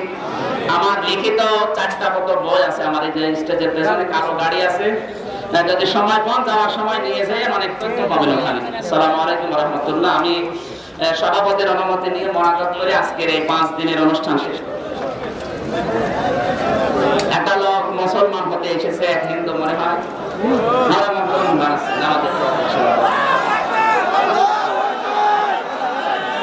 একজন মুসলমান হওয়ার জন্য এসেছে, আল্লাহ যেন কবুল করেন, জোরে বলেন আমিন। মোনাজাতটা শেষ করে কিছু করে, মাথা নিচু করে, জীবনের গোড়াগুলো স্মরণ করে কান্নাকাটি করেন। নিচের দিকে তাকান, মাথা নিচু করে ক্রন্দন করেন, কান্দার না আসলে কান্দার ভাব করেন। ربنا آتنا في الدنيا حسنة وفي الآخرة حسنة وقنا عذاب النار وادخلنا الجنة مع الأبرار يا عزيز يا غفار يا رب العالمين رب العالمين গাজীপুর জেলার ঐতিহাসিক স্থান মুলগাঁও ইসলামী সমাজ কল্যাণ পরিষদের উদ্যোগে 5 দিন ব্যাপী ঐতিহাসিক তাফসীরুল কোরআন মাহফিলের সমাপনী রজনীতে আখিরি মোনাজাতে আমরা হাত তুলেছি। যার যে অপরাধ আছে আজকে তুমি কোরআনের ইজ্জতে ওটা গোপন করে দাও। তুমি যদি কারো হিসাব নাও, এক কদম সামনে যাওয়া সম্ভব না। আল্লাহ তোমার গাফফার নামের খাতিরে মেহেরবানি করে মাফ করে দাও। যত গুনাহ করিয়াছি গোপনে মাফ করে দাও আল্লাহ তুমি নিজ গুণে। আদর করিয়া মানুষ আল্লাহ বানাইয়া কেমনে দেবা জাহান্নামে ফেলিয়া। রব্বুল আলামিন তোমার কুদরতের নজরটা একটু এই গাজীপুর জেলার মুলগাঁও এই ময়দানের দিকে একটু দেখো। কত মানুষ মাথা নিচু করে জীবনের অপরাধ স্মরণ করে অনেকে কাঁদছে। তোমার আবেগ জানিয়েছে কোরআনের ময়দানে এসে যদি কোন মানুষ জীবনের গুনাহের কথা স্মরণ করে কান্দন করে, এক ফোঁটা চোখের পানি যদি বের করতে পারে আল্লাহ তাকে মাফ করে দেয়। তুমি তাকিয়ে দেখো কত মানুষ তার অপরাধ স্বীকার করছে, অনুতপ্ত হচ্ছে, লজ্জিত হয়ে মাথা নিচু করে চোখের পানি ফেলেছে। আমাদের অপরাধের দিকে তুমি আর তাকিও না, অপরাধ গুলো তুমি নেকি বানিয়ে দাও, সবগুলো নবীজির রওজায় পৌঁছে দাও। দুনিয়ার মাটির নিচে যারাই ঘুমিয়ে আছে এদেরকে তুমি আজকেই মাফ করে দাও।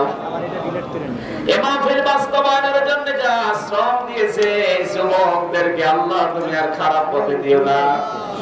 এই যুবকদেরকে মেহেরবানি করে ওমরের মতো তুমি হেদায়েত দিয়ে দাও। যাদের কর্মজীবন নেই কোরআনের খেদমত করার কারণে একটা জায়েজ কর্মজীবন তৈরি করে দাও। মাহফিলের সম্মানিত সভাপতি শ্রদ্ধাভাজন বড় ভাই আমার আরাফাতের ভাই আলহাজ আমজাদ হোসেন সফর, আল্লাহ তুমি তোমার গরমকে হযরতে আবু বকরের মতো কবুল করো। তার সম্মানিত পিতা মরহুম সাহেব আলীকে কবরে জান্নাত দিয়ে দাও। এই মাহফিল বাস্তবায়নের জন্য যিনি সবচেয়ে বেশি চেষ্টা চালিয়েছেন আমাদের মাননীয় এমপি আল্লাহ জানাবা মেহের জাফর চমকি আপাকে কবুল করো, তার স্বামীকে তুমি মাফ করো, তার বাবা মইজুদ্দিনকে তুমি ক্ষমা করে দাও। প্রশাসনের যে ভাইগুলো নিজেদের মা বাবা আত্মীয় স্বজন ছেড়ে দেশ এবং দেশের দায়িত্ব পালন করছে, আজকের এই ময়দান যারা পাহারা দিয়েছে আল্লাহ প্রশাসনকে কবুল করো। এই কালীগঞ্জ থানার ওসি সহ এই গাজীপুর জেলার এসপি ডিসি যত মানুষ দায়িত্বে আছে প্রত্যেককে তুমি কোরআনের হেদায়েত দিয়ে দাও। সম্মানিত মা বোনদেরকে মঞ্জুর করো, অনেক অসুস্থ দোয়া চাই শেফায়ে কামেলা আজরা নসিব করো। মেয়েদের যে দায়িত্ব তোমার নবী দিয়েছে সততার সাথে পালন করার সুযোগ দাও। রব্বুল আলামিন মাহফিলের জন্য সবচাইতে বেশি যিনি আমাকে খোঁজ খবর নিয়ে আসতে বলে আমার মোশাররফ ভাই, আল্লাহ তোমার যুবক বান্দাকে তুমি কবুল করে নাও। হাফেজ আবু বকর সিদ্দিক আল্লাহ তাআলা মাওলানা হোসেন বরকতি ভাই সহ আজমি ভাই সহ যত আলেম এখানে এসেছে, যত অতিথি এসেছে, যার যে যোগ্যতা আছে সে যতটুকু তোমাকে ভয় করে ওই অনুযায়ী তাকে মাফ করে দাও। আগামীতে এই মাহফিলটা কোরআনের জন্য আরো বিশাল আকারে কবুল করো। এই দেশের উপরে তোমার রহমত নাযিল করো। আল্লাহ তাআলা প্রধানমন্ত্রী শেখ হাসিনা থেকে শুরু করে যারা দায়িত্বে আছে সততার সাথে তুমি দায়িত্ব পালন করার তৌফিক দাও। বারাকাল্লাহু লানা ওয়া লাকুম ফিল কুরআনিল আযীম। আলহামদুলিল্লাহি রাব্বিল আলামিন। যখন এই মরণ আসবে একবার হলেও যেন পড়তে পারি লা ইলাহা ইল্লাল্লাহু মুহাম্মাদুর রাসূলুল্লাহ। আসসালামু আলাইকুম। চারটা আছে না পাঁচটা আছে, যেমন যে কয়টা পারে। মুসলমান হওয়ার জন্য যে ভাই এসেছে ওনার নাম কি?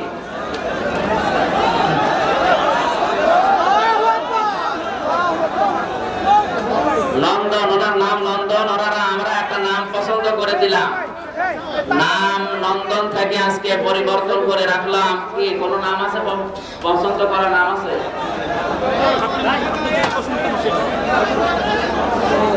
আমরা আব্দুর রহমান রাখলাম। আল্লাহর নবীর কাছে দুইটা নাম প্রিয়, একটা আব্দুল্লাহ, একটা আব্দুর রহমান। এই নামটা আমরা রাখলাম নন্দন শাহ বা নন্দন লাল থেকে আব্দুর রহমান। আজকে থেকে উনি আমরা কালেমা পড়িয়ে দিচ্ছি, আজকে থেকে উনি আমাদের দিনী ভাই। বিসমিল্লাহির রহমানির রহিম। লা ইলাহা ইল্লাল্লাহু মুহাম্মাদুর রাসূলুল্লাহ। আশহাদু আল্লা ইলাহা ইল্লাল্লাহু ওয়া আশহাদু আন্না মুহাম্মাদান আবদুহু ওয়া রাসূলুহু। এখন থেকে উনি আমাদের দিনী ভাই। আর জীবনের সব অপরাধ আল্লাহ মাফ করে বাকি জীবনের সব এই যে 25 বছর 30 বছর বা 40 বছর বয়স যদি হয় সব এখন নেকি হয়ে গেছে। এই নিষ্পাপ মানুষের সাথে আমরা একটু আলিঙ্গন করবো। আসসালামু আলাইকুম।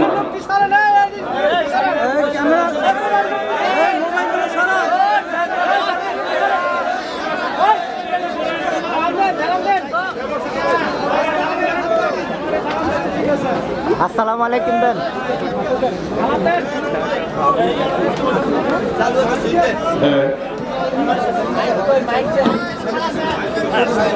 আসসালামু আলাইকুম। আমার নাম আব্দুর রহমান। আমার জন্য আপনারা দোয়া করবেন, আল্লাহ যেন কবুল করেন। আমিন।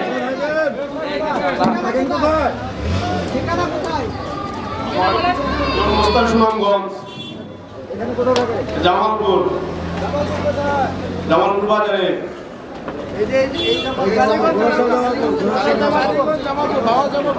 বাওয়াল জামালপুর, কালীগঞ্জ জামালপুর। আগের নাম কি? আপনার নাম মণিবাবু। মণিবাবু।